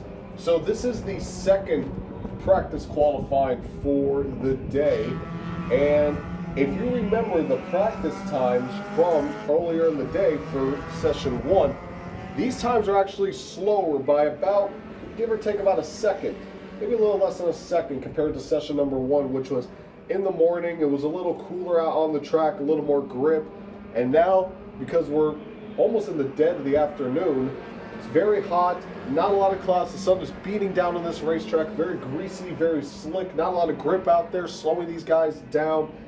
And also, I mean, we just came back from a lunch break, so I'm not sure how many of these guys, you know, took advantage of the full lunch break or not, you know, who was just sitting there getting ready, but that's also key factors, like, you know, just getting mentally back into the racing session. So, if we are going off of this, we'd have to go off of the next session, which is a lot faster compared to this one. And if that is the case, then it would actually be the 42 of Preston Hardis on pole position, followed by Jim Drago, and Frankie Bonoso will be in third. So as exciting and as thrilling as this session has been, again, the top two are separated by, you know, they're tied. They're essentially tied. Unfortunately, it doesn't matter that much in the grand scheme of things because, again, these times have been a lot slower. Again, hotter, slicker track. So there's probably still a couple times that, you know, that are going to jumble up from this session compared to the last one.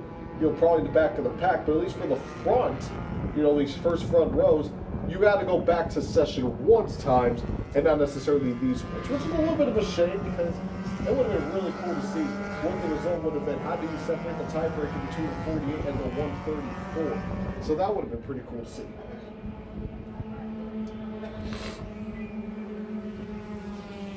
I know it may sound a little bit confusing, but when we get to our shootout race at 5:10 in a couple hours, then we'll read off the actual starting lineup. That way it'll make a little bit more sense, as most of the Miatas are heading on to pit road, and that'll do it for this practice/qualifying session.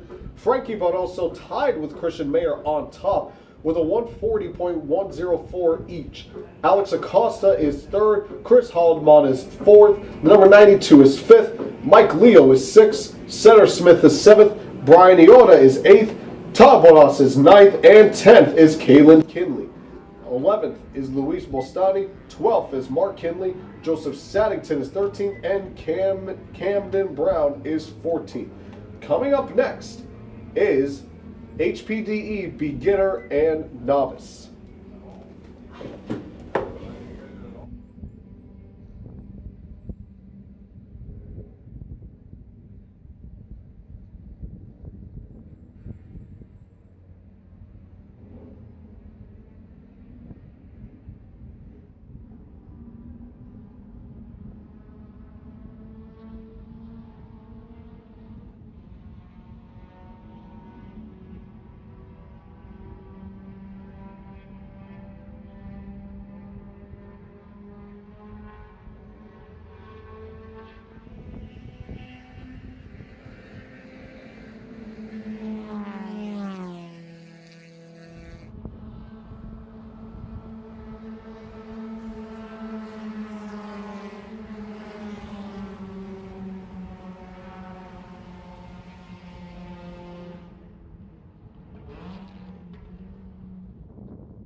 blurry background.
here to the Super Lap Series, their second session of the afternoon. Sorry for the delay, but we are here underway for the Super Lap Series.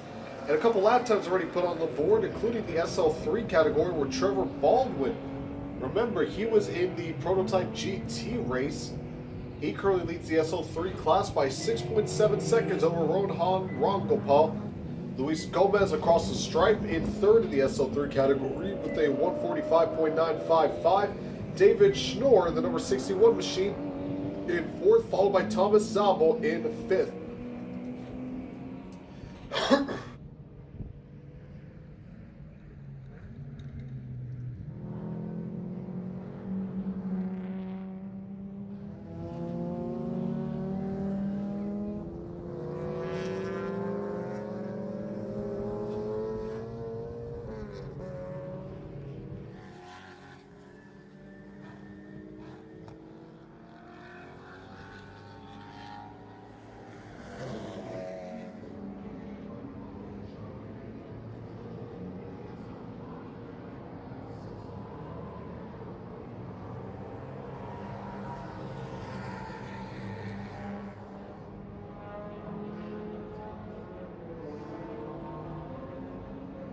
In third is the number 180 of John Salerno with a 151.784, and fourth is the number 17 of Gary Di Pietro with a 153.118.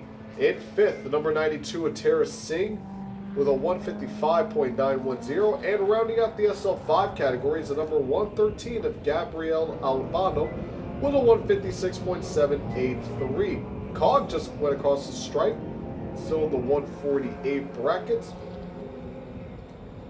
And that is your SL classes so far, SL3, SL4, and SL5. Healthy amount of cars in each one as well. 6 cars for the SL3, 5 for the SL4, and 6 for the SL5 category.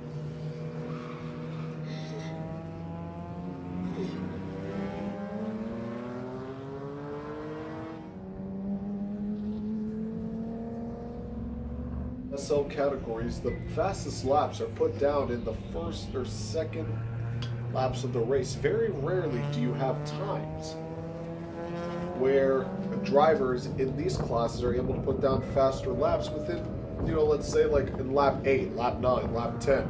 Usually it's within the first, second, and in some cases even the third laps. Now most of these guys have only put down 2 laps. Looking at the time of the score right now, no one has put down a third lap as of yet, so we'll see if someone's able to put down a faster lap in the later stages of this event, or this session. I see one car coming across the start-finish line. I think that's Rohan Rangopal.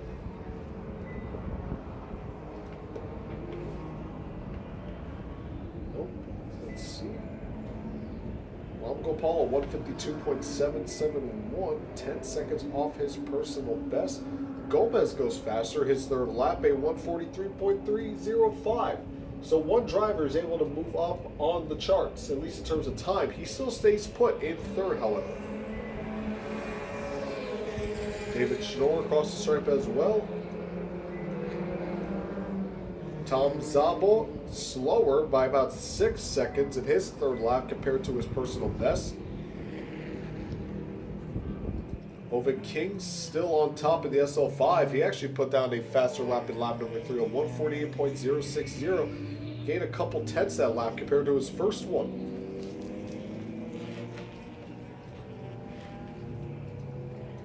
Got a decent amount of cars coming down pit road already.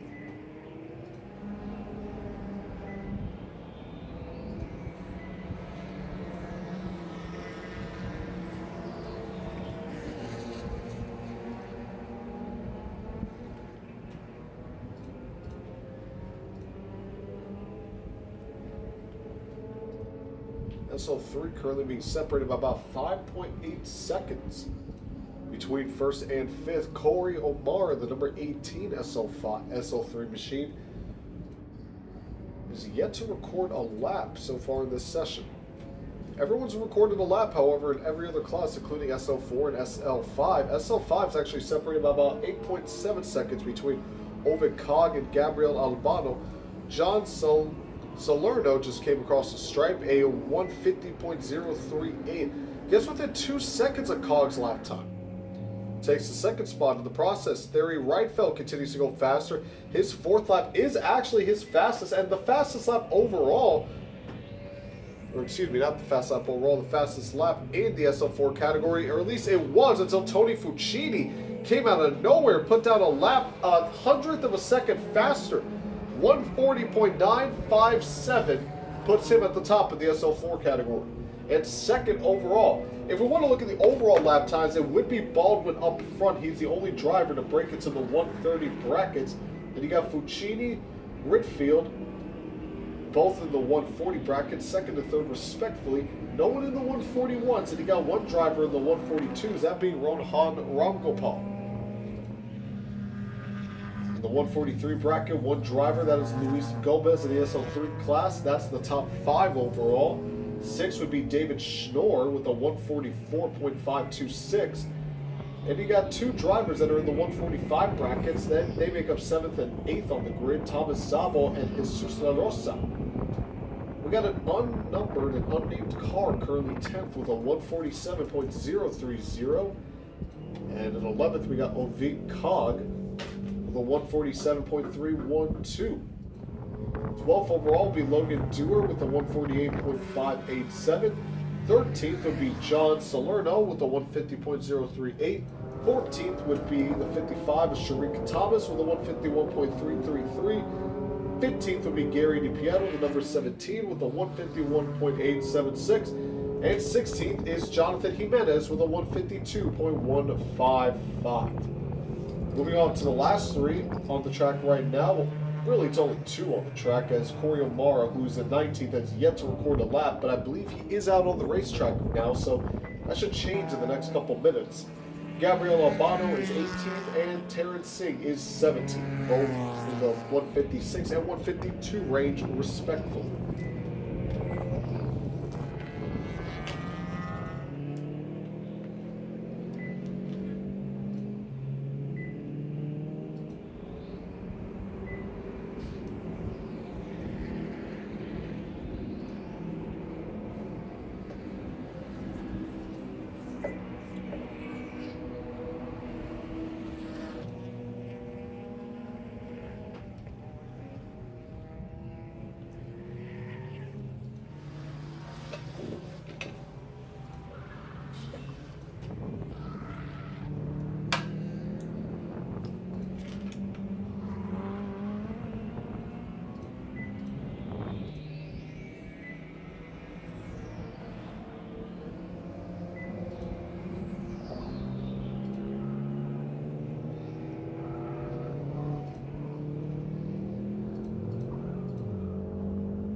Take a look at a few more of these lap times right now, see if there's any changes. Corey O'Mara has finally put down a lap. It actually goes within 7/10 of Baldwin's personal best in SL3, a 140.038, off by 7.737 seconds off Trevor Baldwin, who's only put down 2 laps. So Corey O'Mara starting to close the gap between himself and the number 3.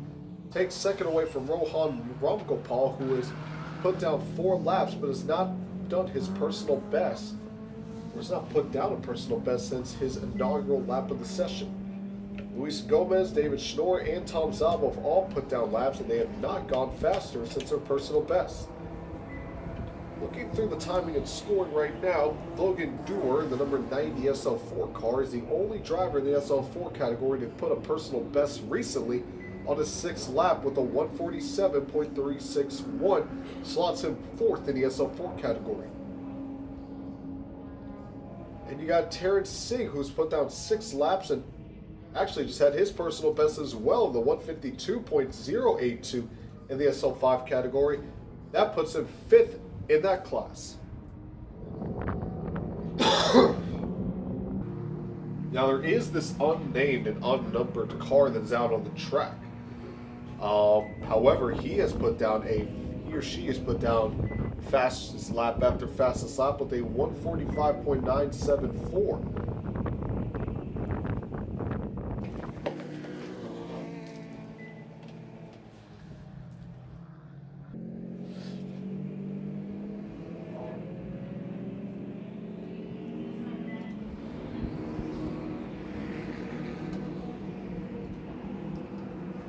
Right now, about half of the grid is going on to pit road. What is going on? What's happening around pit road? It looks like there's a lot of debris out on the entrance of pit road, and something went on at the entrance of pit road because there is a lot of debris on that part of the racetrack. I don't know if that's glass or what exactly that is, but something's going on. I see Jose putting up a bunch of cones over on the entrance of pit row, over by pit stalls like 40 through 34.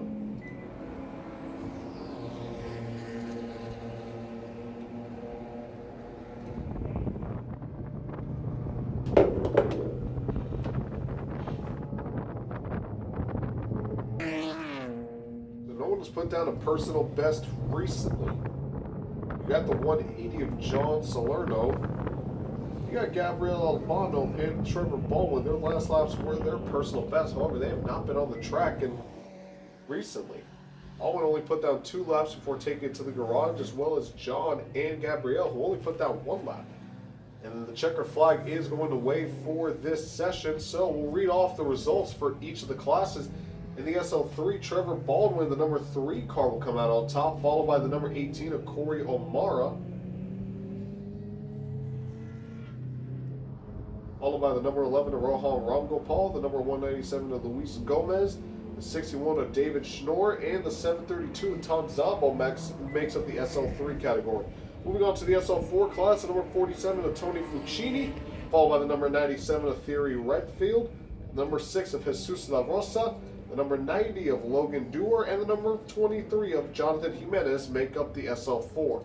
And rounding it out with SL5, you got the number 8 of Ovi Cog, the number 180 of John Salerno, the number 55 of Sharik Thomas, the number 17 of Gary DiPietro, the number 92 of Terrence Singh, and rounding out the SL5, the number 113 of Gabriel Albano. That's it for the Super Lap Series. Coming up next, HPDE Intermediate/Advanced.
Ready to begin Formula FARA race number 1 here at Homestead Miami Speedway. Let's read off the starting lineup before we get going. Cam Becker on pole position.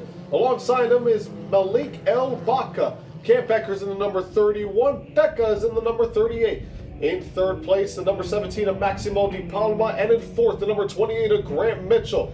In fifth, the number 7 of LC Racing. And in sixth, the number 8 of Gustavo Rafols. In the seventh, you got the number 99, that is David Twatty. In eighth, you got the number 95 of Enzo Vidmontiende. In ninth, you got Chris Becker. And in 10th, you got Hal Gold. Number 82 and 90, respectively. The number 89 of Daniel Rodriguez is in 11th. In 12th, the number 24, Kai Park. In 13th, the number 33 of Alexander Savage. And in 14th, rounding out the grid, the number 1 of Axel Roberts. The field is coming out of turn number 9 right now, and this should be a pretty thrilling session. Formula FAR has always had a lot of close finishes. I recall back to one race earlier this year where the field was set, but the top 2 were separated by only a couple hundredths of a second. Will we get a finish like that today? Who knows, as they're going to take NASCAR 3 and 4 to get this race underway. The field behind the safety car.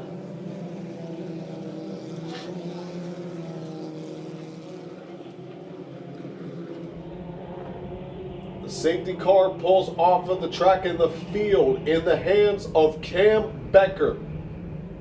Malik El Baca trying to stay close as everyone is hitting cones, trying to get as good of an advantage as they can get for the start of this race. The flag is in, and green flag's in the air. We are racing in Formula FAR. 3 wide to start off as the number 17 trying to make up spots. That's Maximo Di Paula. What a great move to go from 4th to 2nd as Cam Becker sends him off.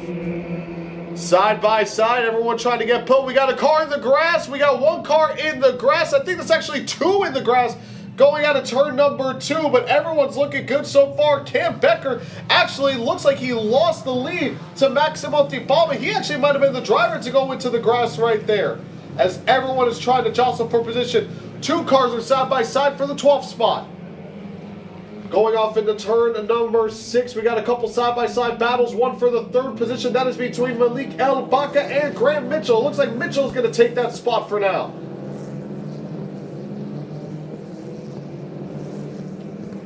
Everyone going single file, heading into the 3rd straightaway of this track. And it looks like Maximo Di Palma just went from 4th to 1st, and we got a huge incident. We got a huge incident. The yellow flag is going to come out towards turn number 8. And that's going to bring the caution flag out here in the opening lap. And a huge incident over by turn number 8. 1 car is all the way off.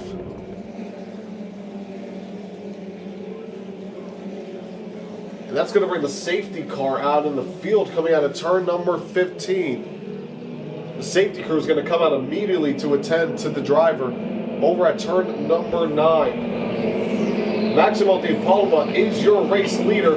Gustavo Rafolas in 2nd. And yes, Cam Becker dropped all the way down to the 6th position after a disastrous start for the number 31. But first, we need to make sure that the driver over by turn number 9 is okay.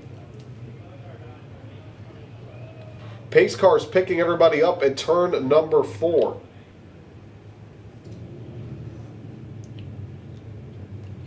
And the safety trucks are quickly heading over to that part of the track.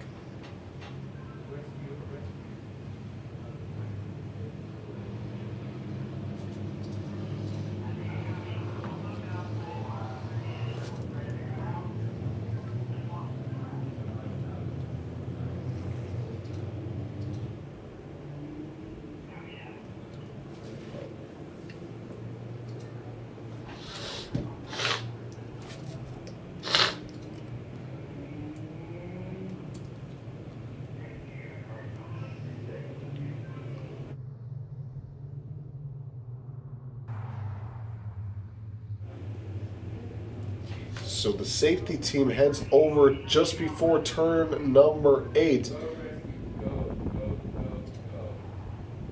After a huge incident involving a driver. They're probably going to have to stop the field just before the straightaway. Can't even...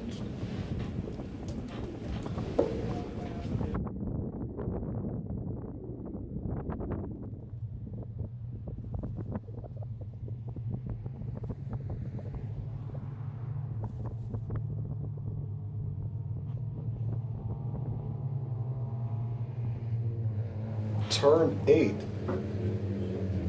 Car is literally right, maybe a couple hundred feet away from the entry of turn number 8, just stalled there.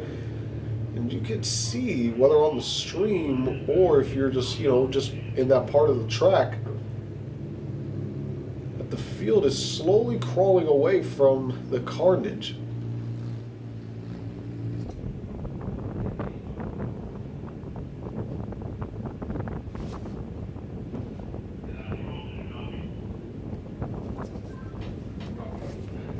I mean, talked about it in that first lap. I mean, there was a lot of commotion going on. I mean, whether it was at turn 2 and guys going into the dirt, or you had, guys even making action in turn 6 and 7, there was so much carnage and chaos. These guys, these cars, they can get spread out pretty quickly, but they're also at their best in terms of passing when they're together, because once they're spread out, it's kind of hard to make a position. So, I mean, you got a lot of these guys who are thinking, this is my best chance to make up a couple spots. And I mean, you saw it even with the race lead. Maximo Di Palma went from 4th to 1st, and Camp Becker dropped all the way to 5th. So you can't even blame some of these guys for trying to make up some of the ground early on, but hey, you never want to see it on a straightaway as well, because God forbid they hit the inside wall. I know they're not going, they're not hitting like 140, 150, but still, you're talking over 100 miles an hour in the case, and that's never a good sign, especially on the straightaway.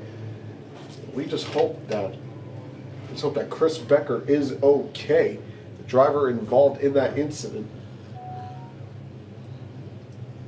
Becker drives the number 82 car.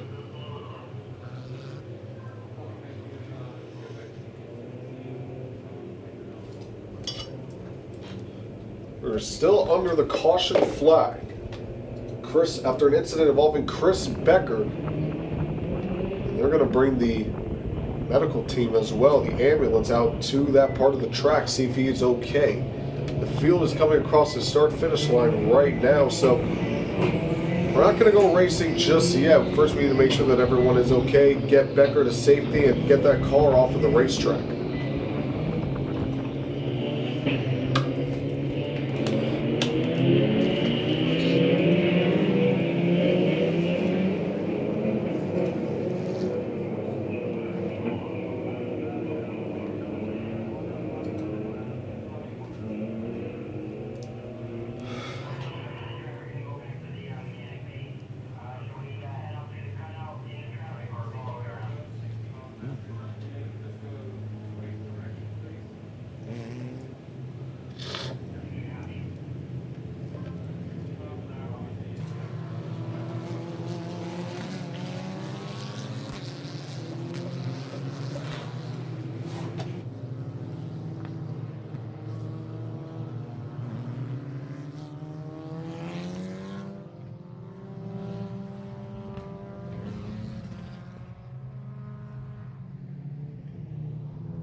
The racetrack, and looks like they're going to head to the Baptist Health Care Center. Hopefully Chris Becker again is okay. We got an incident on the opening lap of the race. Chris Becker's machine just destroyed, and he is out of this race. And we just hope he's okay. Doesn't look like anyone else got damaged. I'm trying to see the back of the field here. mean, you had Danielle Rodriguez, Alex Roberts, Alexander Savage. That was around the area. No one else has come on to pit row for potential damage, so I imagine that, well, it had to have been just a single car incident, given that no one else has come in to possibly look for repairs.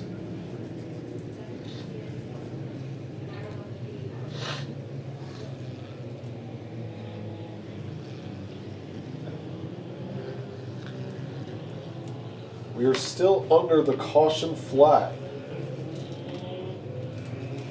8 minutes into this race, Maximo Di Palma is your leader. Gustavo Rafols is second. Grant Mitchell is third, and David Twatty moves up to the fourth spot. LC Racing is fifth. Cam Becker, after starting on pole, a strong qualifying for Becker. He falls all the way down to sixth. Al Gold is seventh. Malek El-Baka, so the two front row drivers in Becker and El-Baka did not have a great start to this race. Kai Park, who started outside the top 10, moves up to 8th. Enzo Vidmontiene down to 9th, and Alexander Savage is 10th. Axel Roberts is 11th, Daniel Rodriguez is 12th, and out of the race is Chris Becker in 13th.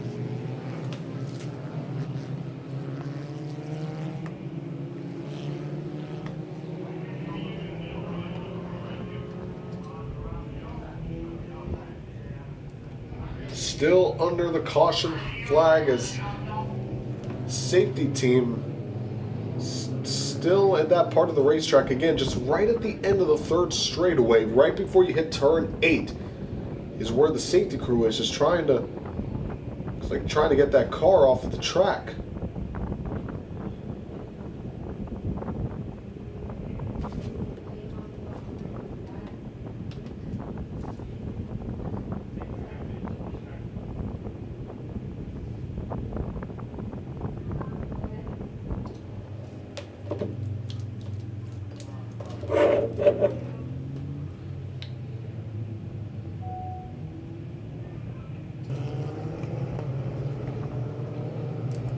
And that Chris Becker machine is destroyed. I am seeing it right here through the binoculars and through the screen. I mean, you can see, God, that car, the back end of that car is destroyed right now.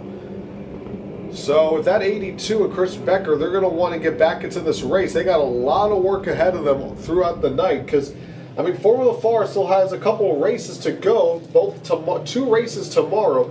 The first one will be at 9:30 a.m. and the last one will be at 2:30 p.m. So they got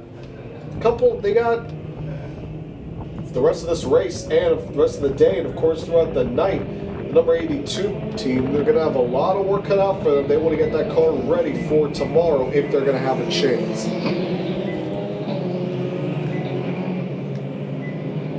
Safety team is able to finally get that number 82 machine off of the racing line, and we should be going green this time by.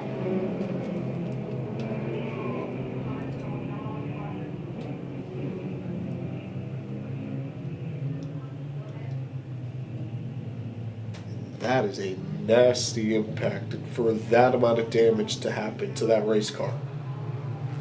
You know, even though these cars, you know, they're going, you know, they're not the fastest machines in the world. But I mean, these are still open wheel cars, and these are still cars that, you know, you just touch them in the wrong way, and it can get ugly really, really quickly. And again, just looking at that 82 car, it is destroyed.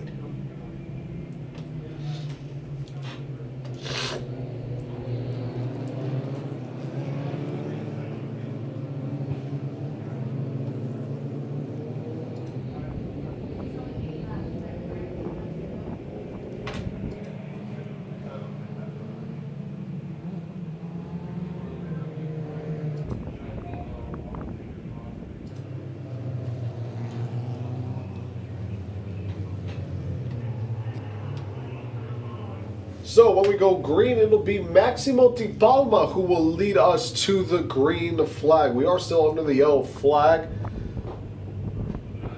Like we mentioned, the Palma had a great jump. Really just it started as soon as the green flag dropped. He immediately cut it 3 wide all the way down at the bottom. Went from 4th to 2nd and then was able to get Cam Becker out of the groove and then take the lead. Again, folks, this is before we even hit turn 3. So in the span of two and a half corners, if you'd say, Maximo Di Palma had probably the start of his life as he went from 4th to 1st. And of course for Cam Becker and Malik El-Baka, they're going to have a chance to redeem themselves here as the green flag is coming out this time by. I see the flagman. He does have the green flag in his hand. So we're going to go for it once again. The field in the hands of Maximo Di Palma. Cars getting through the gears and green flag. We are once again underway here at Homestead. We got a battle for the 4th position here between the 99 of David Twatty and the number 7 LC Racing Machine. Twatty's on the inside. He's trying to hold steady for that 4th spot, and indeed he does. And a great jump for Maximo Di Palma as well. We got Gustavo Rafoles trying to mount a charge in that 2nd spot, but here comes Grant Mitchell in 3rd. Separated by only a car length between 2nd and 3rd. Less than a car length between 4th and 5th.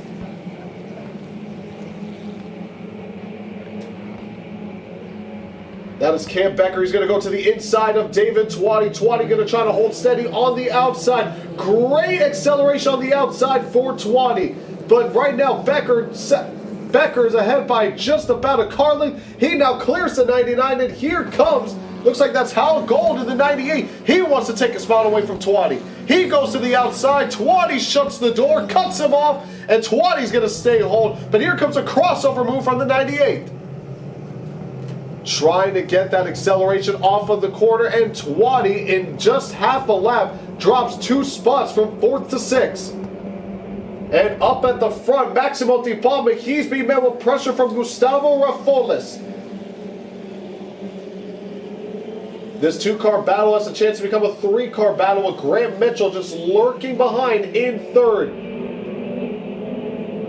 Maximo with a good acceleration out of turn 15. He holds the lead right now over the number 8 car. Grant Mitchell, Cam Becker moves up to 4th. LC Racing takes 5th. And David Twatty drops actually down to 6th.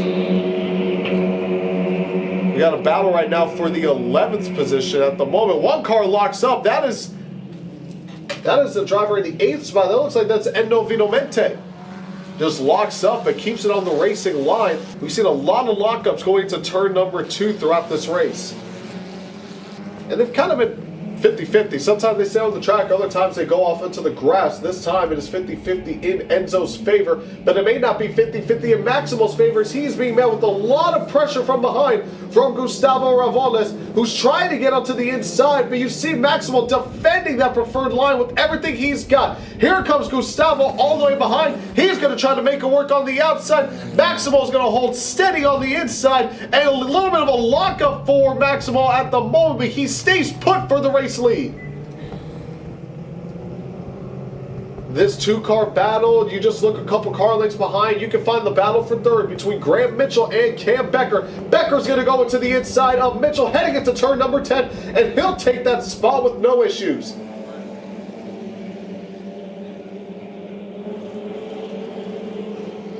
The top 5 right now separated by only about a second. Nose to tail.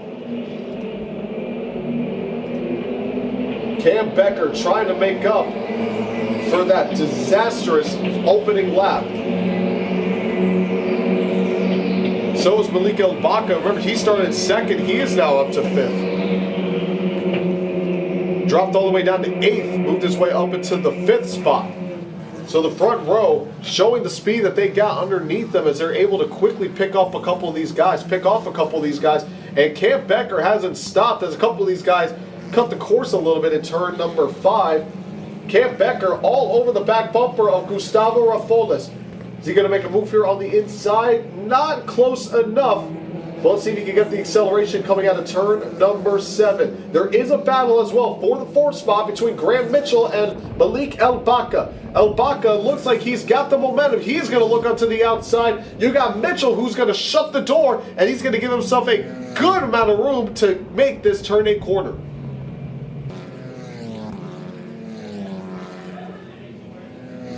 Becker all over the back bumper of that number 8 machine. He looks to the inside. He looks to the inside some more. He's going to be side by side. Gustavo's not going to give up just yet. Now he gives up, moves Becker up to second. The start of his life for Maximo Di Palma. He's going to need the defense of his life if he's going to want to hold off the pole sitter, Cam Becker.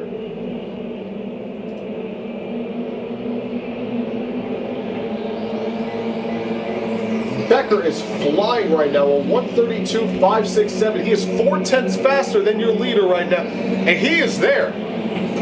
He might make the move going to turn number 3. Let's see. Becker's going to stay put for now. He's going to stay patient. This isn't exactly a passing zone, at least not until you get to turn number 6. I imagine that's when he's going to try to make his first move. Separated by about a car length between himself and Di Palma. Becker looking. Not quite yet.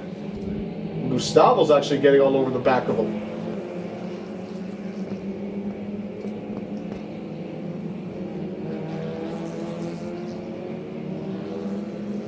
Here comes Becker, trying to go to the outside. Maximo's going to give it to him. He's going to try to make this go all the way on the outside. A little bit in the grass as well. And Cam Becker trying to go around the outside. Almost has it and clears Maximo. How many times do you see a pass on the outside at turn number 9? Cam Becker just made it work and he stuck it. I thought he was going to go for the crossover move, though how high he entered, but no, he just made it stick. Moved the 31 back up front.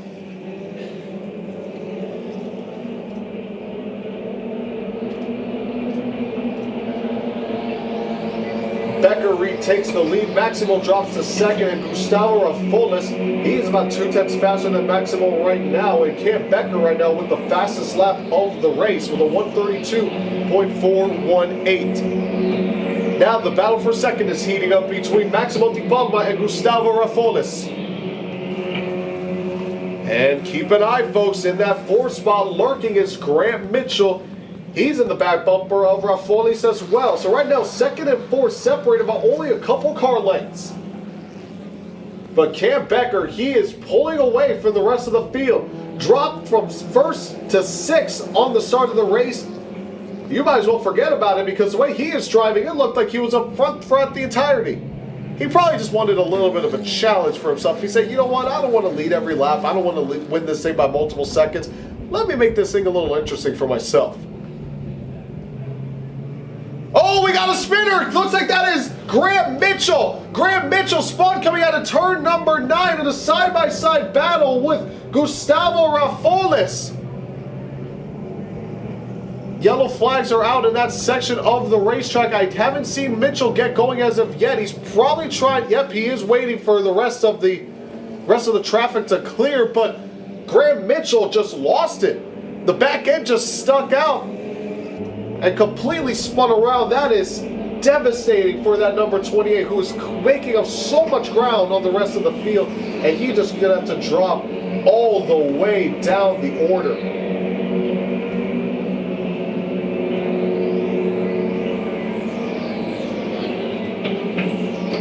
He was side by side, it looked like, with Gustavo Rafolis, and I'm not sure if he just didn't have the room or he just hit a rumble strip or patch of grass, but the car just snapped and it just spun around.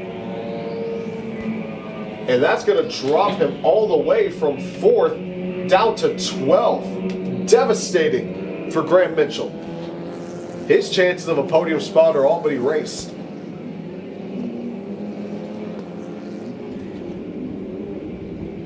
Cam Becker has checked out a 1.7 second lead over Maximo Di Palma. Gustavo Rafolis trying to get up to second. He's about 3/10 behind, and he's closing in on the back bumper of that number 17.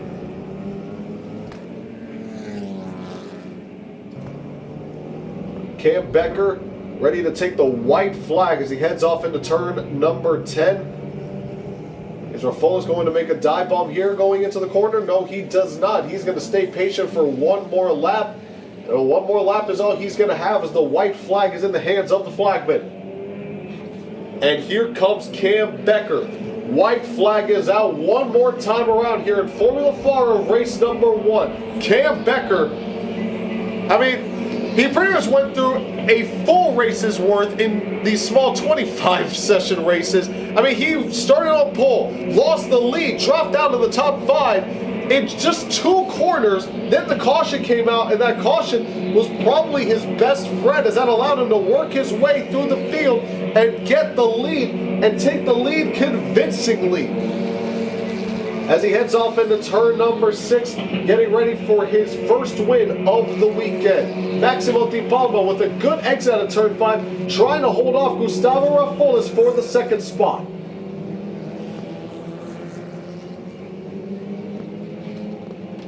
And heartbreak for Graham Mitchell, and we just again hope that Chris Becker is okay. Again, Becker got involved in an accident in turn number 1 right on the 3rd straightaway off the track.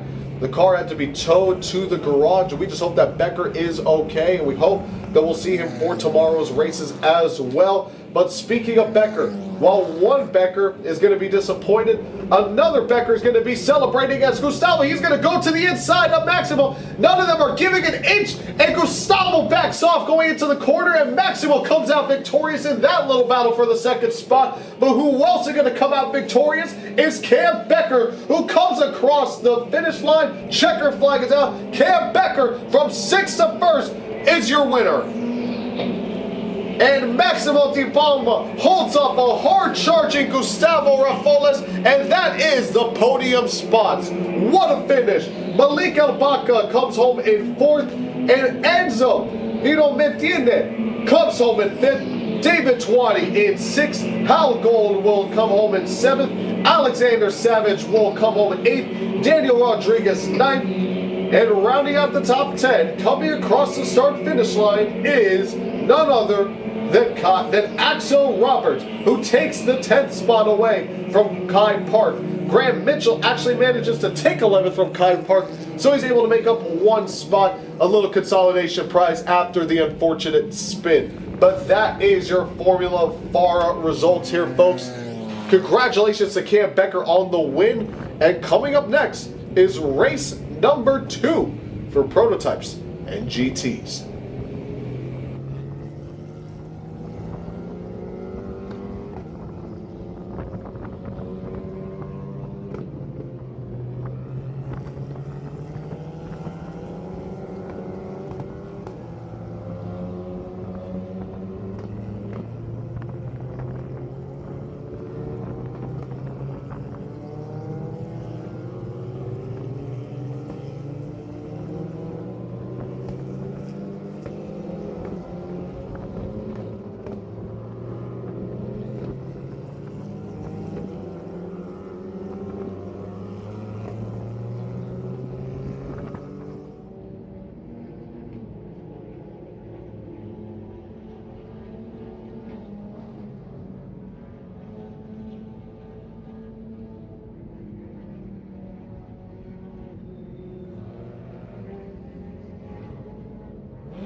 second race of the day for the prototypes and the GTs. They had their first race earlier this morning, and now they're getting ready to kick off race number 2 of the day. They will have 2 more tomorrow, including a 1-hour endurance race set in the early stages of tomorrow afternoon. So this will be a 25-minute race, however, similar to the first one.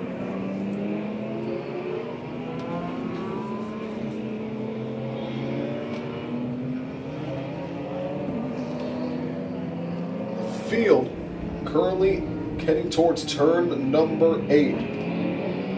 If you're just joining us, we experienced a thrilling race for Formula FARA, their first race of the weekend. A lot of action going on, a couple cars running into issues, some comebacks as well. Let's see if we're going to see anything similar here for the second race of the day for prototypes and GTs. I'm excited for this one.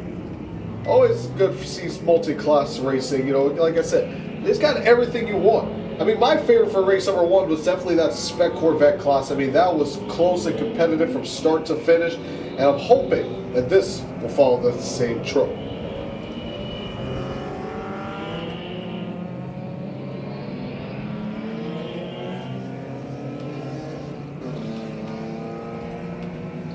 Field is heading towards the back straightaway.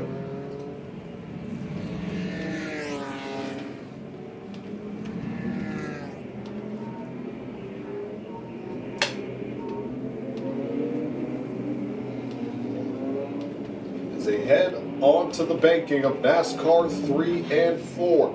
Race number 1 was a thriller. Let's see what race number 2 has in store for us.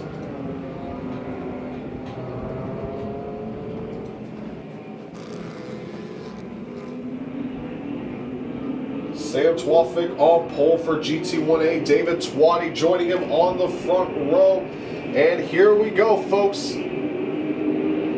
The green flag is in the air. We are underway from prototypes and GTs as David Twatty, the number 68, immediately jumping down to the inside to take the lead in GT1A. And you can see just a slew of cars, 2 and 3 wide, heading off into turn number 2.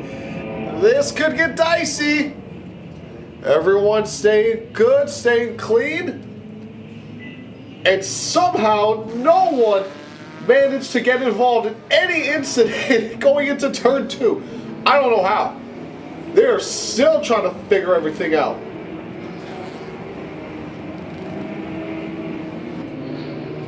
Diving off into turn number 6.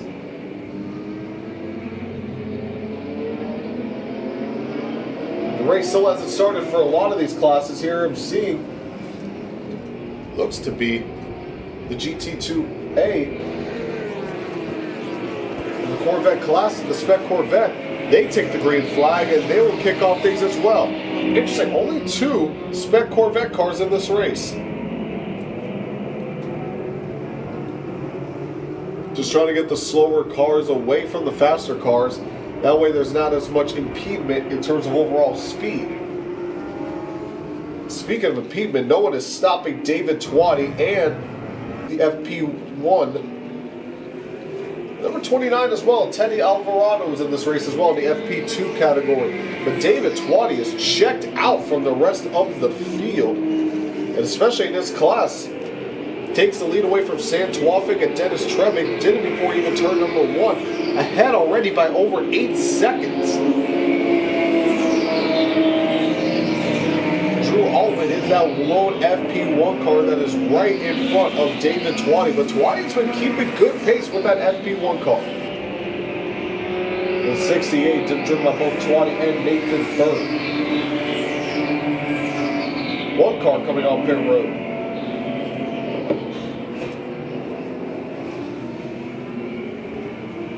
Looks like that's one of the Honda Wars cars. The number 11.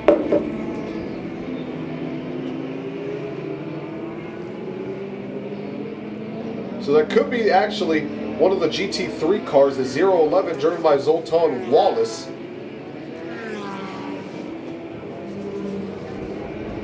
So He takes it all the way to the garage, and really after only about 1 to 2 laps, he is done for the day as the caution flag is out.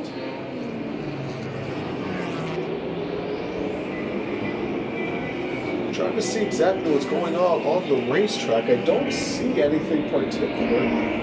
Seeing a lot of everyone staring off into the right side of the track.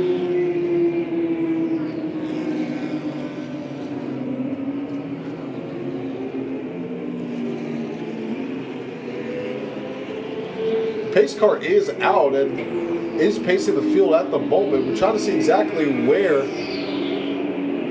the caution came from. I see the lights on in the infield for the safety crew, from some of the safety trucks, but again, at least from here in the broadcast booth, I don't see anything. I don't see any cars off the track. I don't see any smoke or dust kicked up to signify that something happened. Trying to figure out exactly why the caution came up at the moment. At least I'm not 100% sure. Go over to the tower and see exactly what happened.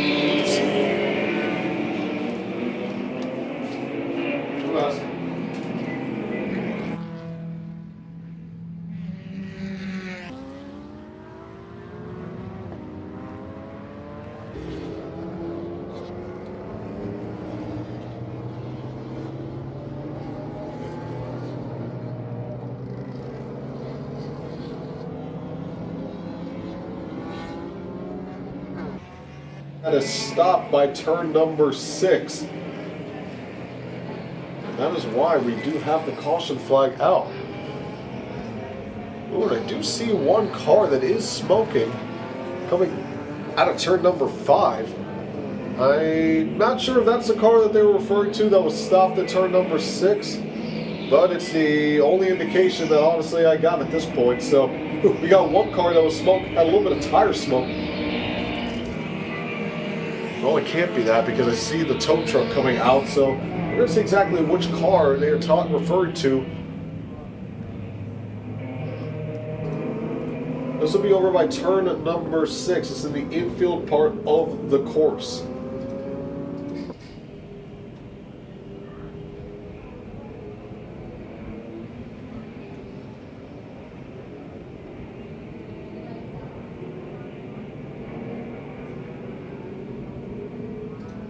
And the safety crews are heading off of the racing surface now. One car has gone to the garage. That looks like it's one of the spec Corvette machines. Well, we got an answer as to why the caution came out. I wasn't able to see exactly where the car was, but either way, wasn't a long caution flag as the green flag is out once again, and we are racing here at Homestead Miami Speedway. And the field is pretty spread out for this one. You got a battle here, it looks like, brewing between the 132 and the 4 GT machines heading off into turn number 1. So towards the back of the pack, you see some battles starting to commence. But at least at the front of the field, it's been pretty quiet. David Twatty leading the charge in the GT1A category. Spec E96, the number 210 of Curtis bucks in with a 2.4 second lead over the rest of the field.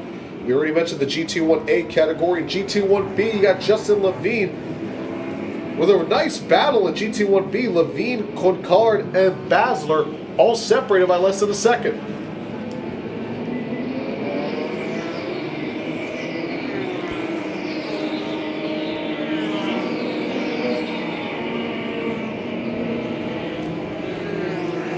Meanwhile, the rest of the categories, GT2A, you got Miguel Angel Marcano Jr.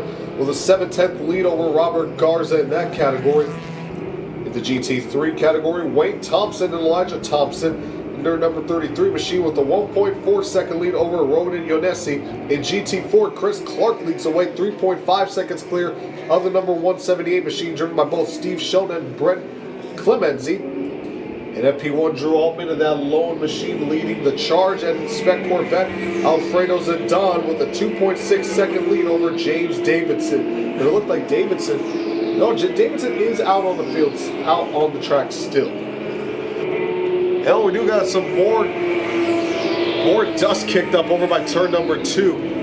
How many times have I said that throughout this day? I don't think I've seen as many incidents in turn 2 ever in one weekend like I have this week. I've never seen it like this ever. This is crazy. Justin Levine starting to pull away from the rest of the field in GT1B, extending his advantage out of 1.9 seconds over Michael Koikad in the 4X car, and 3.2 seconds clear of Sofia Baslier. So the GT1B battle looks like it's coming to a close, but the battle for Honda War starting to pick up between Moises Cordero and the Perez duo in the number 6, separated by only 0.3 of a second in the Honda Wars category. And even in the GT3 category, Yonessi still trying to hold off the Thompson duo.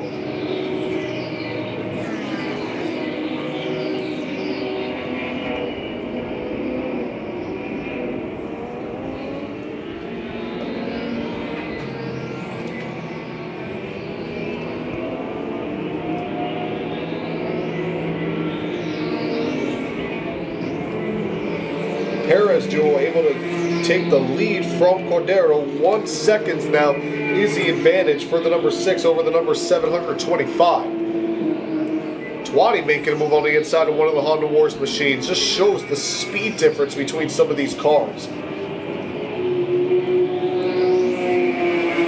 Even just watching these faster cars trying to work their way through the slower traffic. Twatty has a healthy lead in the GT1A category, 4 seconds clear of Roberto Dalla Costa.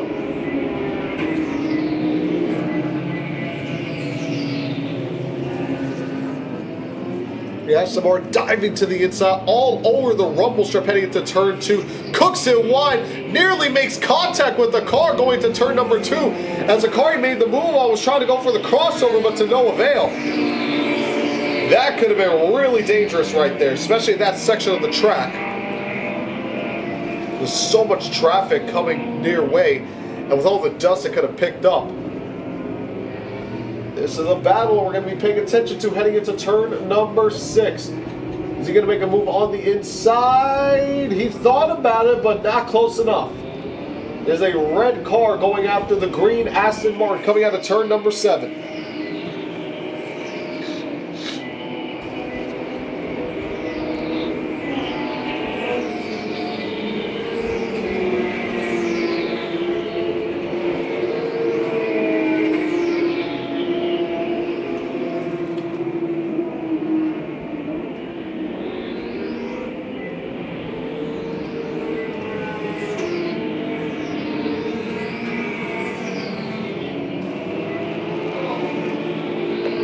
Like we got something going on the left side of the track. Paying attention to this battle, we got one car coming on the pit road.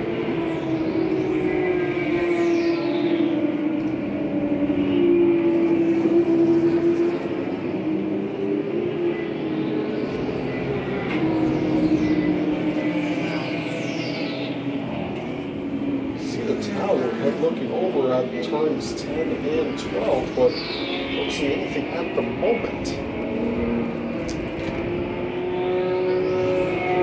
Looking at turn number 3, about 5 cars, all in different classes, might I add, all just trying to get around each other. Ooh, that's really tight. They're going to split that car 3 wide, and somehow everyone gets away scot-free.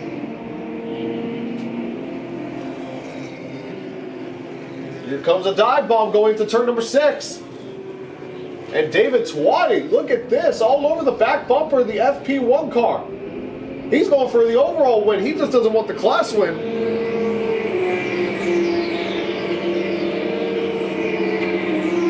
So we got a battle for the overall win of this race here. David Twatty all over Drew Altman's prototype.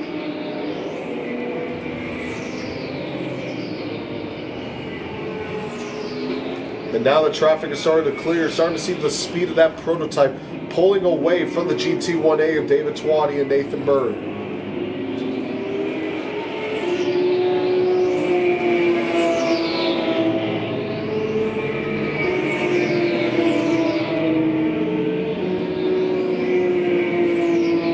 More dust kick up at that.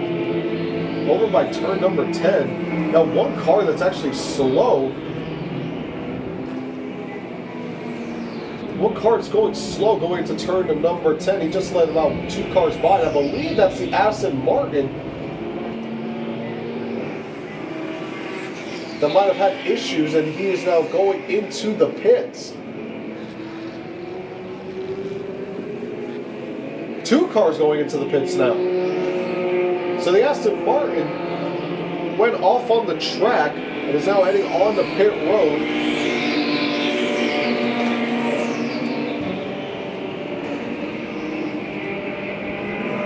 Number 84 car on pit road.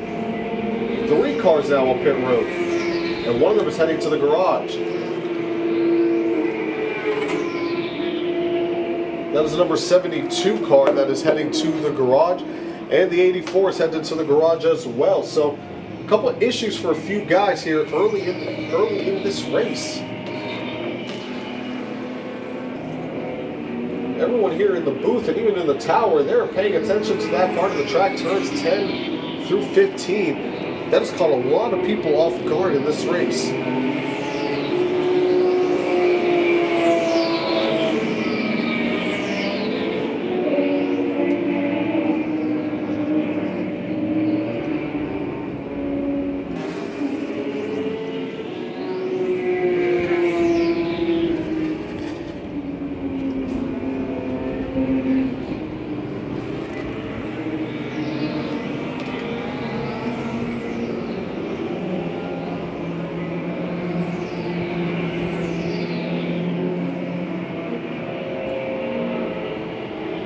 About 10 minutes to go in this race, and the score is as follows. Curtis Buxton leading the way in the Spec E9X category, 5/10 ahead of Carlos Mendez in the number 114. Third in that category is the number 91 of Juan Carlos Lopez, and fourth is the number 3 of Trevor Baldwin.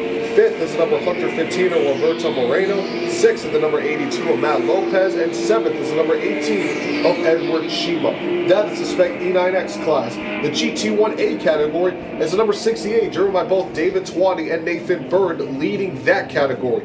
In second, the number 17 of Roberto Della Costa, 5.3 seconds off the pace. In third, the number 129 of Miguel Angel Marcano. And in fourth, the number 27 of Connor Kval. In fifth, the number 14, driven by both Ryan Amoilis and Dennis Amoilis. In sixth, the number 72, driven by both Sam Twafik and Dennis Tremming. And in seventh, the number 87, driven by Mark Cooley. In GT1B, Justin Levine in the number 47 car with a 2.8 second lead over the 4X of Michael Koikad. And in third, the number 132 of Sophia Baslian. In Honda Wars, the Perez duo of Wilbur and Richard in the number 6, leading the way by 1.4 seconds over the 89 of Luis Rene Canahuate. In third, the number 41 of Jorge Guerrero, 12 seconds off the pace. And in fourth, the number 725 of Moises Cordero. In GT2A, Miguel Angel Marcano Jr., the number 08 car, leading the way by 1.14 seconds over the 84X of Manuel Gomez. Robert Garza in the number 67 is third, and in fourth, the number 172 of Adam Twafik. In fifth, the number 218 of Darian Ionesi. In sixth, the number 79 of Jared Wilson. Seventh, the 74 Jim Hamad. Eighth, the 52 of Michael Romain. And in ninth, the 84th Avi Cohen, that Aston Martin that went to the garage. FP2 has only one challenger, that being Teddy Alvarado in the number 29. In GT3, and Ronan Ionesi leading the charge in the number 16 machine, followed by the number 33, driven by the Thompson duo of Wayne and Elijah. In third, the 152 Sebastian Hasburns. We got another incident over on the left side of the track, going by turn number 10.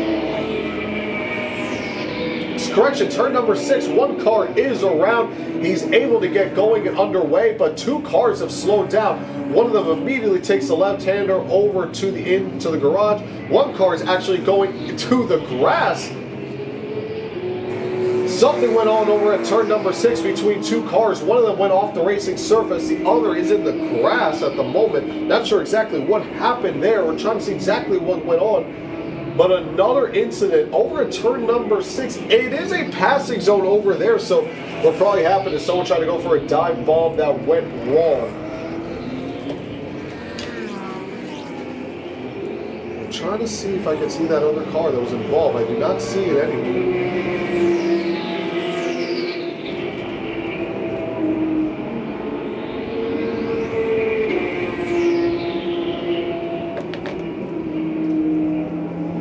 Over by turn 9. I don't see him just yet.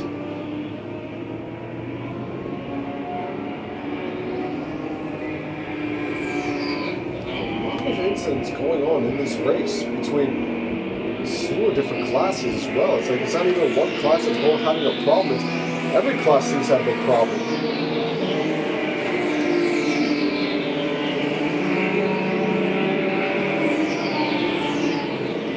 That's what happens when you have this multi-class racing, so many cars at so many different speeds.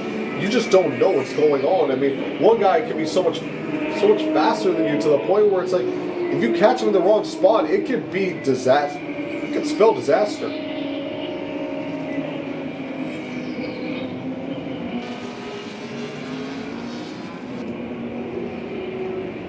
And one of the cars that we talked about has come on the pit road.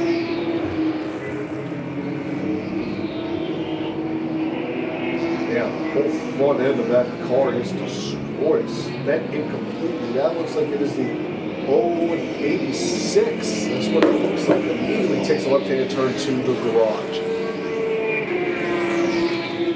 So as the sun starts to set down here at Homestead Miami Speedway, action's starting to pick up with just about 5 minutes to go in this session.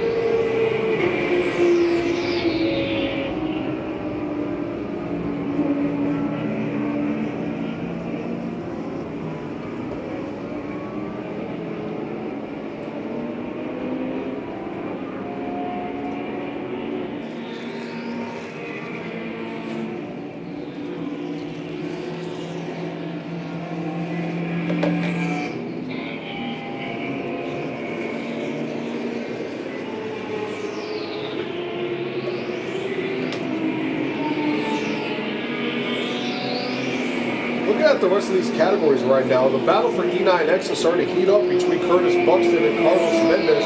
Those two are only separated by 0.4 of a second, and with less than 5 minutes to go into the race, I got to imagine that Mendez, he's going to do everything he can to mount a closer charge for Buxton to get the win in that category.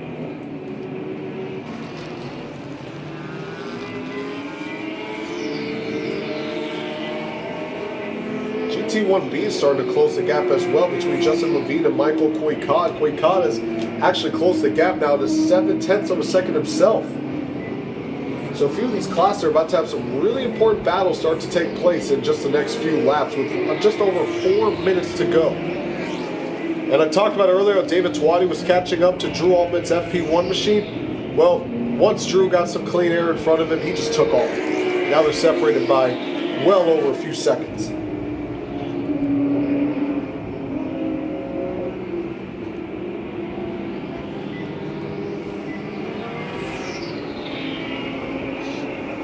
Side-by-side battle between two different classes. One of them is a Corvette. Looks like the other one's a GT machine, the number 11. Corvettes can stay put behind.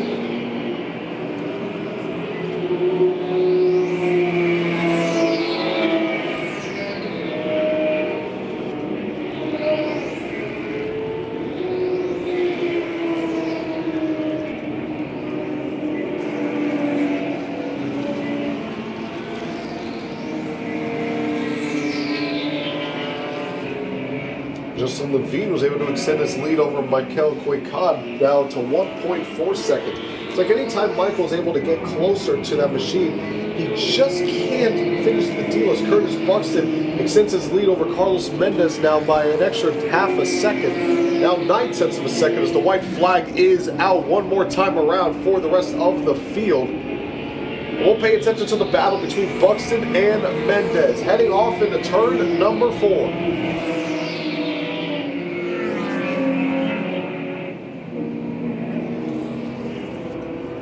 that's not going to help Mendez at all. It's the Drew Altman's machine, the much faster prototype, had to go by him, and that slowed him down considerably. He's going to have a lot of ground to make up here in this last lap, and even more compromise as David Twatty is right behind him. So remember, he is a slower car, so he has to make way for the faster vehicles. I mean, he's going for the win at that point. I mean, at that point, it's like, hey, Twatty, find or Burns, whichever one is in the car, find a way around me, because I'm trying to go for the win. You got your win secured. I'm trying to get mine. Well, either way, it ended up working out for everybody as Twatty was able to get by. The 68 Mercedes was able to get by. It looks like Curtis Buxton is going to come away with the victory in the Spec E9X category. And in GT1A, there was no doubt as the 68 will come across the start-finish line to take the victory. And the overall victory, just as it was in race number 1, it is for race number 2 as Drew Altman wins race number 2. And David Twatty and Nathan Bird's 68 machine will take the win in the GT1A category.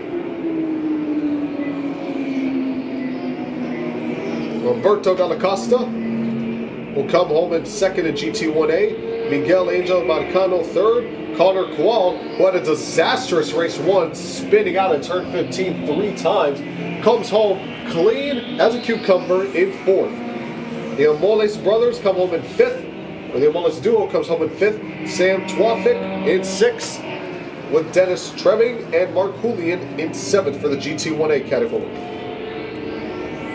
And in the Spec EX9, Curtis Buxton takes the victory by 1.3 seconds over Carlos Mendez, and Juan Carlos Lopez makes up the podium places for Spec E9X. In GT1B, Justin Levine takes the win over Michael Koikad by 1.6 seconds, and Sophia Basler makes up the podium spots in that category. Honda Wars, the Perez duo of Wilbur and Richard in the number 6 car, take the win over Jorge Guerra and Moises Cordero.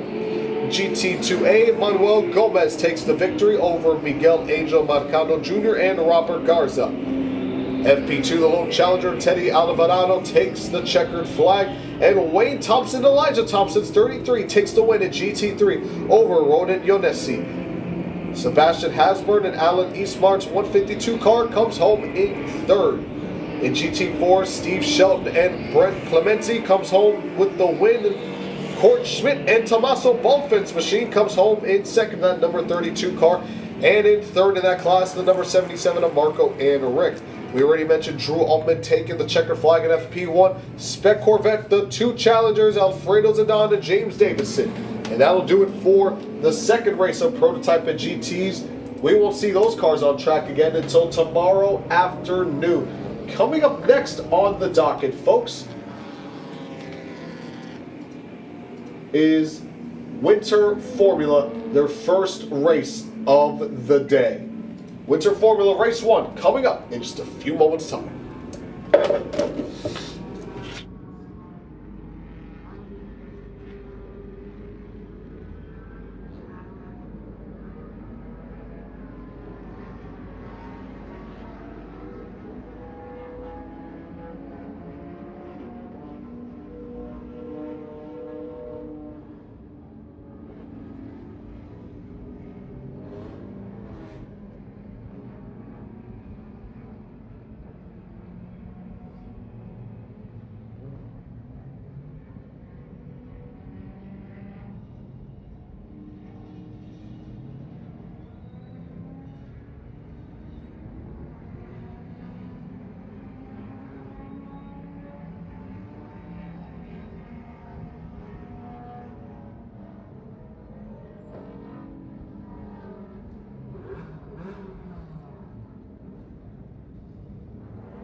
All right, folks, let's begin for the first race of the winter formula season. The field in the hands of the number 88 machine. Green flag is in the air and we're racing.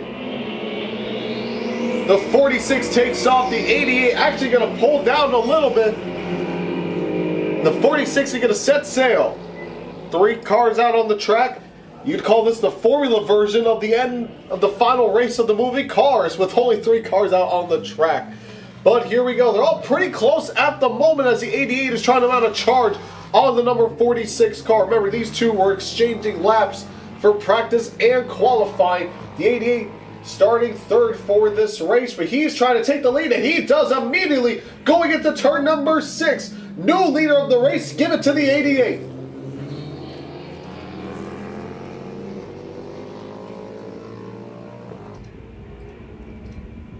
See if the 46 has anything for the 88. Can he make a dive bomb going to turn number 8? Tries to close it by a couple car lengths. Does so, actually. Closes the gap just a little bit, but that 88 is flying right now, and he just opens the gap once again. And both of them have just left the 55 in the dust.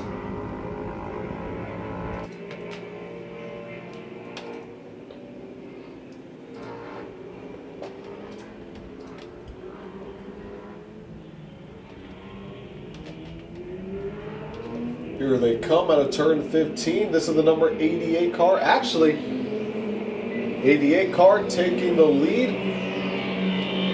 A 1.9 second advantage over the 46 and a 5 second advantage over the number 55.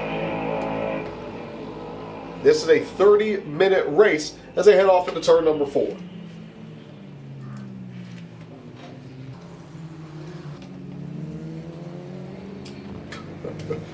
Well, the race is over.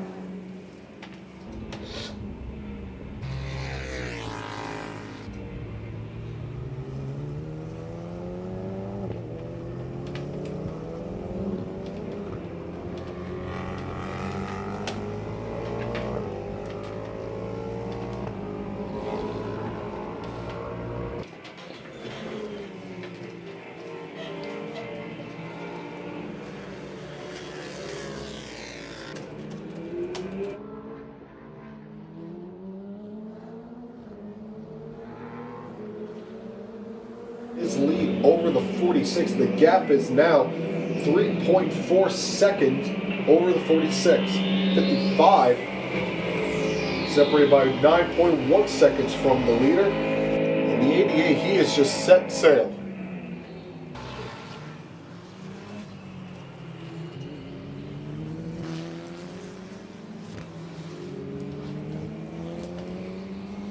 Am I seeing things, or do I see a car out? I was gonna say, it looked like there was a car out on the racetrack, but my eyes were playing tricks on me. There is a car, but he's just in the infield.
into this race so far. The 88 has a 4.5 second lead over the 46. The 55 slots in the third, 13 seconds behind. And everyone's pretty spread out at the moment. The 88 continuing to pace the field and pull away from the 46. Here he comes to complete, should be his fourth lap of the race. Indeed it is. Continuing to go faster and faster with every lap. And now the gap between himself and the 46 is 6.2 seconds. Almost 2 seconds faster than second place that last lap. 55 comes across the stripe, 17 seconds behind. So the 88, the only driver to go faster in consecutive laps so far.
Has opened up his advantage to 10.8 seconds over the 46, and the 55 coming out of turn 15 right.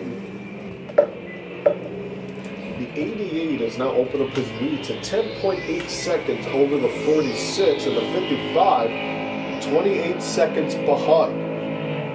Not much has happened throughout this race. I mean, everyone's been running their line. It's pretty much, for lack of a better term, pretty much kind of been like a qualifying session with how everyone's been spread out and just been pulling away from each other. And right now, you can see the spec Miatas heading onto the grid. They will begin their 15-minute shootout in just a couple of moments after this race's conclusion. This race is about 10 minutes in, so still about 20 minutes to go here into this race. But barring some major mistakes or barring a mechanical failure from the 88, or barring divine intervention, pretty much he has this win wrapped up.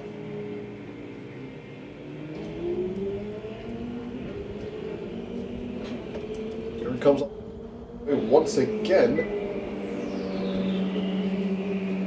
Last lap, a 124.566, about 4/10 off his personal best, that being a 124.188. And what I mean by personal best, I mean personal best for this race. 12.2 seconds now, so he continues to extend his advantage over the 46. Both of them running around 4/10 off of their personal best, respectively. The Honda Wars are starting to head to the grid.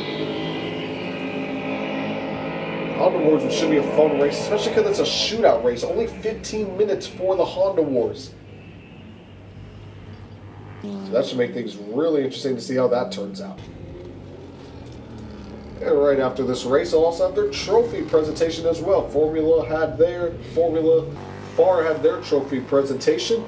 Prototype and GT didn't have their trophy presentation just yet. That's going to be saved for tomorrow after their endurance race, which will be at 1:05, and it'll be an hour and 15-minute race.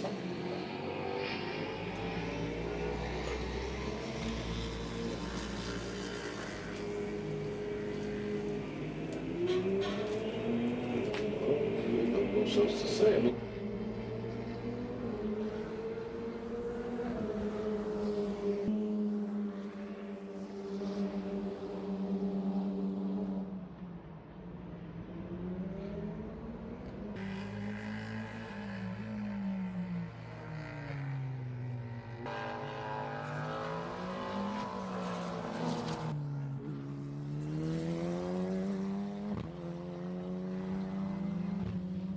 something as well. This is the opening round of the 2025-26 Formula Winter Formula season. They will run 3 races, well, obviously the 3 races of the winter months, December, January, and February. The first one this week here at Homestead, and then on January 28th through the 29th, they'll head to Atlanta Motorsports Park. And then on February 7th through the 8th, they'll come back here at Homestead Miami Speedway for the finale. So this is the first of 3 rounds for the Winter Formula race. This is their first race of the day, or their first race of the weekend. They will have 2 more. First one coming at 10:35 tomorrow, and then race 3 coming at 3:35 tomorrow. And tomorrow is going to be all action-packed, folks. Tomorrow is going to be just strictly racing. Starting things off tomorrow with Pro Spec Miata, their second race of the weekend from 8 to 8:25 a.m. The Super Lap Series, followed by race 3 for prototypes and GTs. Formula FARA will have their second race of the weekend at 9:30 through 10 a.m., followed by their trophy presentation. And then Winter Formula will have their second race, like we mentioned, from 10:35 to 11:05. And then Pro Spec Miata will have their feature race from 11:10 to 11:40. And then, mentioned it earlier in the day, but there will be drifting tomorrow as well. Drift Pro will be having a 45-minute session tomorrow from 11:45 to 12:25. Their prototypes and GTs, they will have their 25-minute grid walk, or their gridding, and then a 35-minute grid walk after the lunch, during the lunch break. And then starting at 1:05 will be the 1 hour and 15-minute prototype and GT endurance race, followed by Formula FARA's final race of the weekend, and then Winter Formula will have their final race of the weekend following that. So that is your racing calendar for tomorrow's events here at Homestead Miami Speedway for FARA.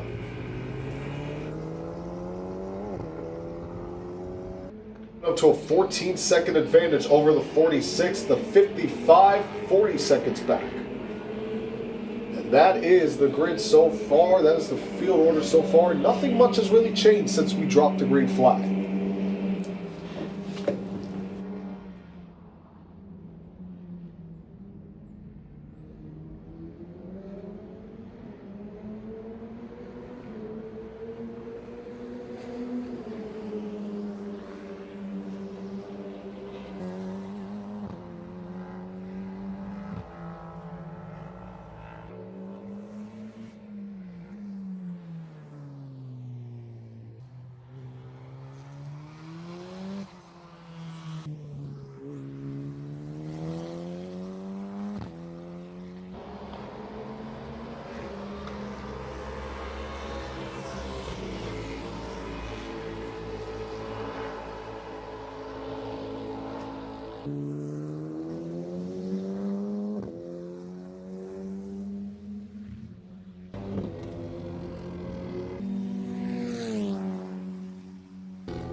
Flag already in the flagman's hand. It looks like they're going to end this race a little bit early, which I can't necessarily blame them. I mean, this race had pretty much been over as soon as the green flag was dropped. And indeed, here it is. The white flag is in the air one more time around for the 88.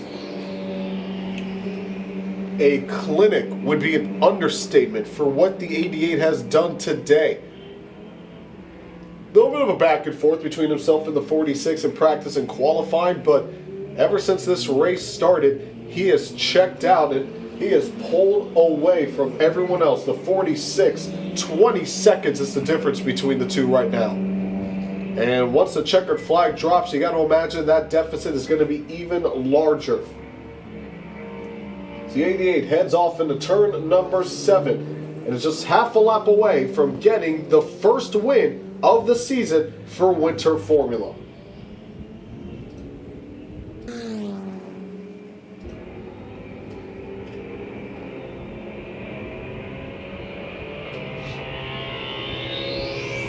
White flag in the air as well for the 55 and the 88. Down the back straightaway, heading off into the final set of corners. It doesn't look like he's slowing down at all. He wants to end this on a high note. He wants to end this in the fast lane, and he's going to end this in the victory lane. Checkered flag is in the air, and the winner of Winter Formula Race 1 goes to the number 88 car. A dominant performance here at Homestead Miami Speedway. Here comes the number 46 through the final set of corners. He will comfortably take the runner-up position, and then the 55 will come home in third. So that is Winter Formula Race number 1. Coming up next, this is going to be exciting, the 15-minute shootout for Pro Spec Miata.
I've been excited for this race all day long, and this promises to be a thriller.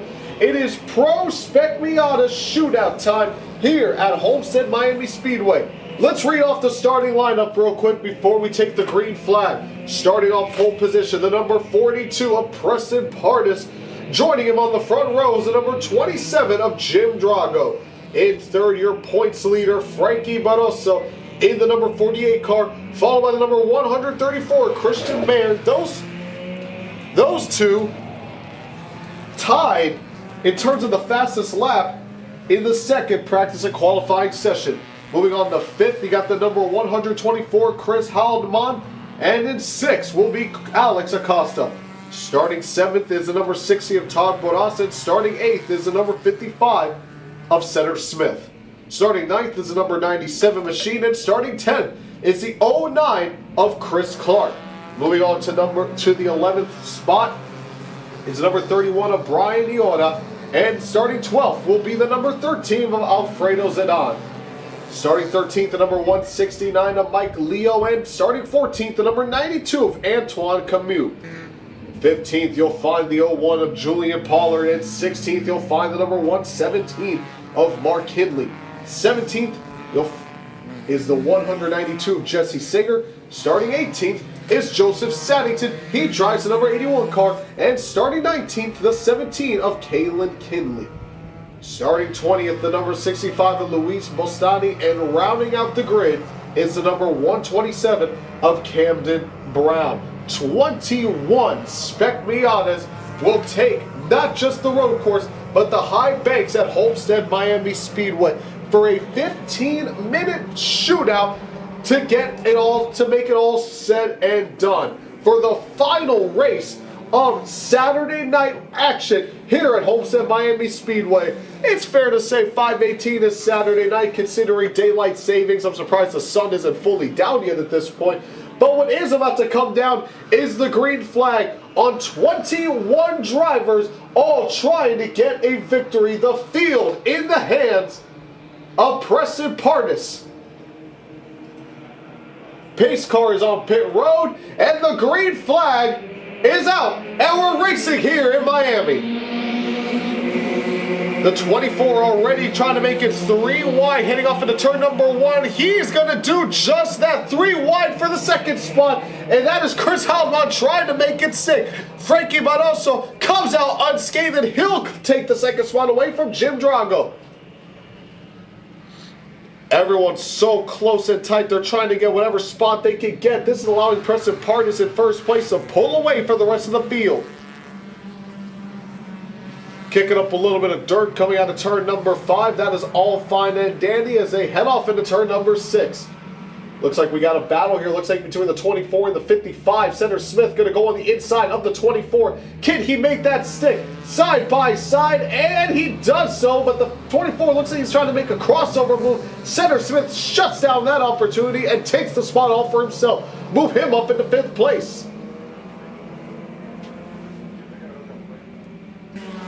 Meanwhile, the battle for the lead between Preston Pardis and Frankie Barroso is starting to heat up. But also trying to close in on that number 42, but he's got Jim Drago all behind him. You got to wonder if they're going to try to work together to catch up to that 42, or are they going to do a little bit of battling? He's all by himself. This is kind of like draft racing, if you will, like Daytona and Talladega, where you want to work together. The draft is your best friend, and you're Preston Pardis. Yeah, you got a comfortable lead, but that lead is quickly going to go away as Frankie Barroso gets loose and goes way up on the racetrack, and he's got to slot into 5th place after being in 2nd going into NASCAR 3. Preston Pardis has the lead, a healthy advantage over Chris Haldeman, Jim Drago, Todd Boras. Frank Barroso is the top 5. Christian Mayer, Alex Acosta, Center Smith, Chris Clark in the 97 make up the top 10. Here comes a battle here, looks like for the 5th position between Mayer and Acosta.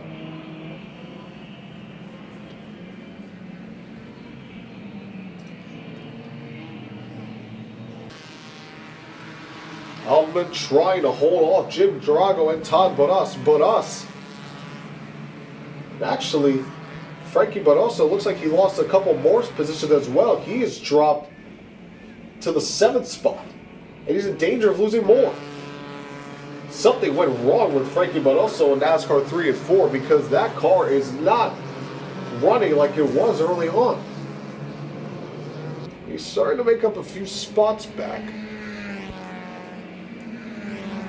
And interesting enough, Preston Pardus has a 1.3 second advantage over the rest of the field. However, they're not closing in all that much, which is shocking considering that there's about 4 to 5 cars connected to one another.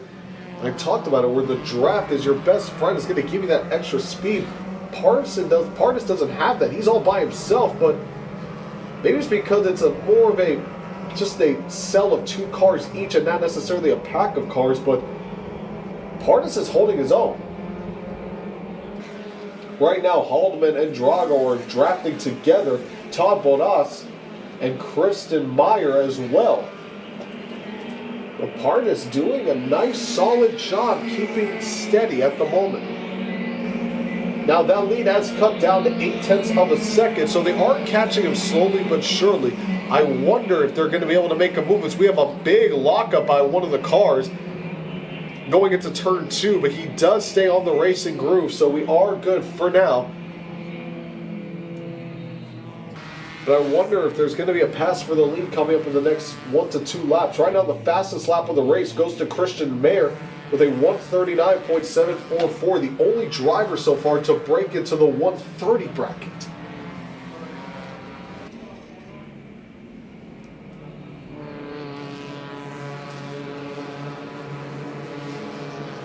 And even Haldeman is starting to pull away by about a car length or 2 from the rest of the pack.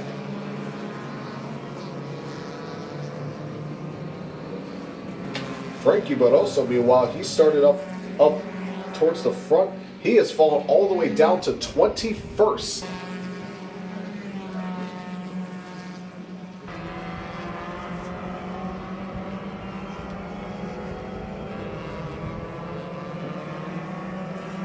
Yeah, we got trophy celebrations, trophy presentations going on for Formula FARA while this race is going on.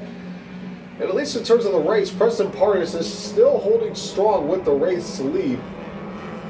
Chris Haldeman and Jim Drago, however, are closing in, but Drago is not to the back bumper of Haldeman, so they can't really get the bump drafting like they need to if they want to catch the 42. Remember, this is a shootout, so they don't have a lot of time to get up there. 0.5 of a second now, so they shave off 0.3. Now the 97 puts down the fastest lap of the race, a 1:39.506, puts him to the top of the charts.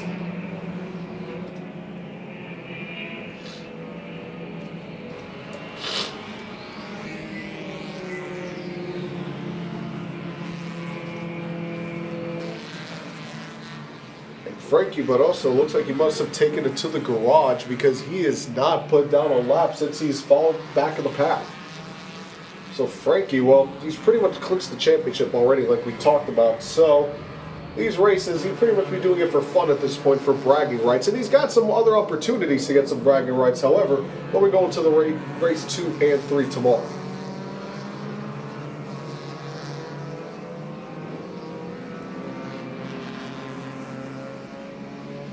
And hold on, it looks like we have a battle for the lead starting to heat up as Chris Haldeman and Jim Drago finally starting to get together as Todd Bonas has joined the trio, making it a trio as well.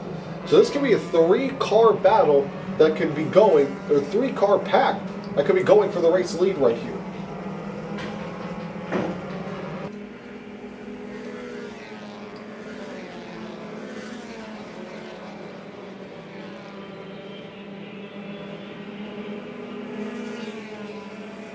Let's see what the times are looking like across the start-finish line. Pardus has held steady from the start of the race. And Haldeman and Drago shaved out 0.2 down that lap, so they are catching up to him slowly but surely. Really, especially going to turn number 1. But Pardus is doing a good job in that tight section of 3 through 5 to pull away from the rest of the pack. But I mean, right now, they're there. So Pardus, he's going to have to start thinking about what he's got to do next. Maybe defensively, try to find a way maybe to back himself up to the pack to where they can't really make a move on him. Let's see what he does here. He's got about a couple car lengths between himself and Haldman. Partis has gone fast every single lap, a 140.482, but it's not enough. 2/10 off the pace between Haldman and Drago. I will give him credit, only 2/10 off when there's a big pack and he's by himself. There's a lot of speed in that number 42 car.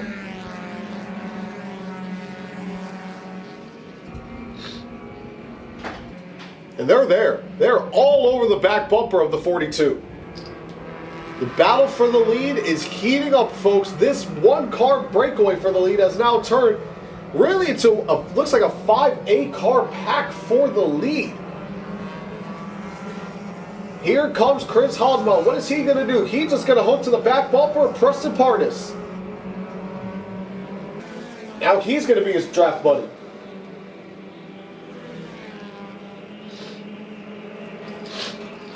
With 6 minutes to go here in the shootout, Preston Partis still holds the lead, but now he's got a face full of Chris Haldman. That lead is gone, and Haldman, we got an incident going on. It looks like we got 2 cars over by NASCAR 3 and 4 slow.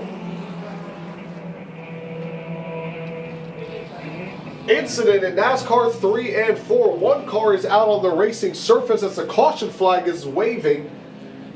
We got one car coming on. It looks like actually maybe a few cars as a matter of fact. That is the 65 car.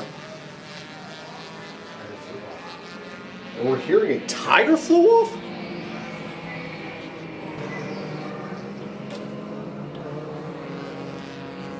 Well, I talked about how today has been pretty crazy on track, and that is a first I think I've ever seen in FARA, a tire flying off a spec Miata.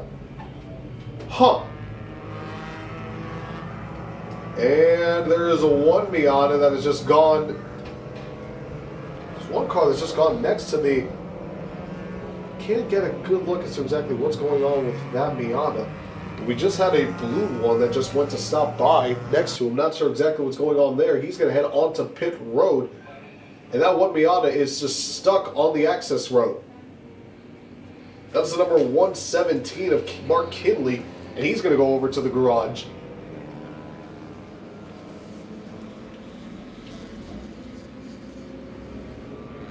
Can't get a good look as to exactly which. Well, the caution flag is out. And with 4 minutes to go, I wonder if they're going to get back going, or are they going to call this the race? Preston Partis leading the way from Chris Haldman, Jim Drago, Christian Mayer, Chris Clark, Alex Acosta, your top 6.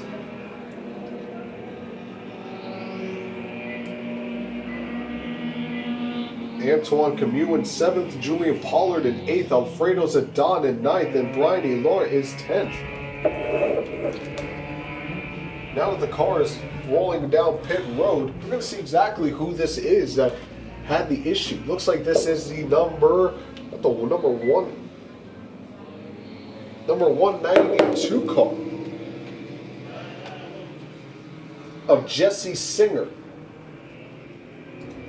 So Singer, he's going to take it to the garage.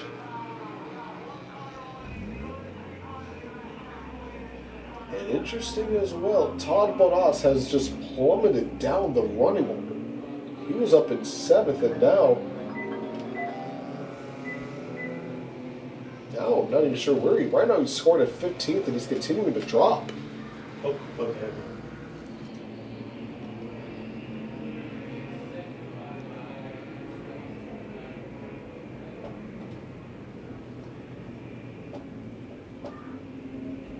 And we got another, I think I found Bottas. We got another car. What is going on?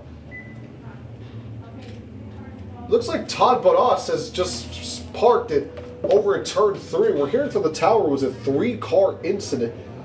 It'll probably explain why Mark Kinley had probably some words to say for the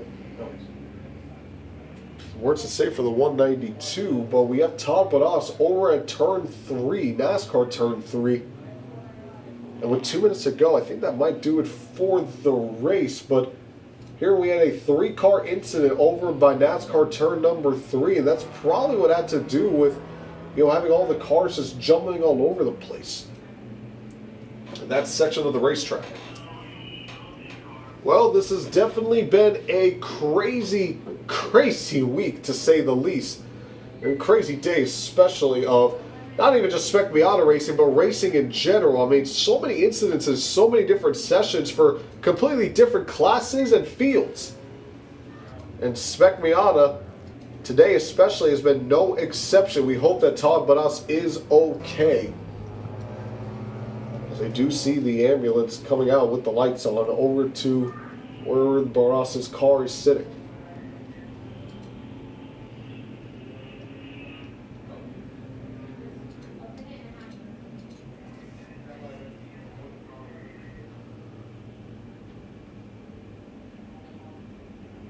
So the field is going to come down and take the caution flag. 1.5 to go in this race, as they're still working on Todd Bottas's number 60 machine.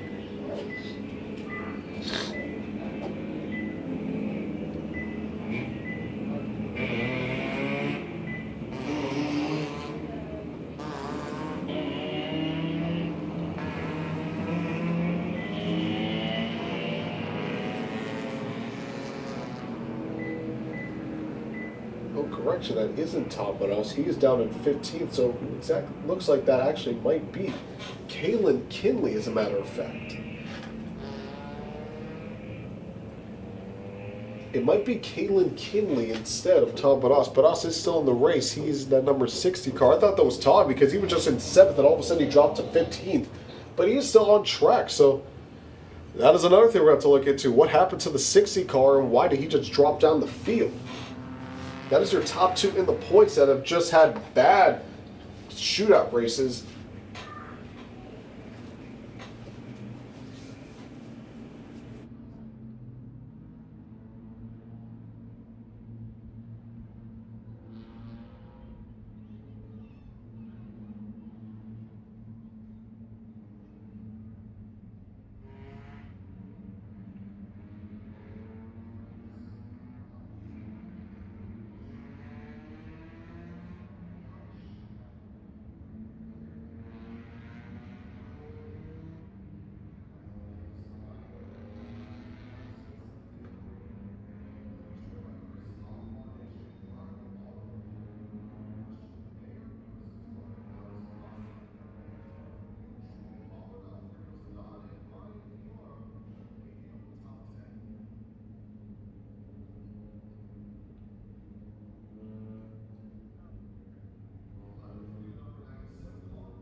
And people usually open. Something for these guys?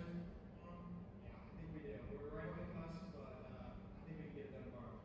All right, you heard it, old timers. All right, so Jim, first race back. I'm glad you came here with finally Todd got you here. What do you think? I've got a blast. 30 years. It's just fun. It's relaxed. It's chill. It's competitive. The perfect race for me to come back, and I couldn't share it with better people. And Todd was right behind me until the accident. He took over. We're getting crazy for ourselves. Finished out the work. It's fun. Like I said, the first corner going into the start was the only time I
Bye.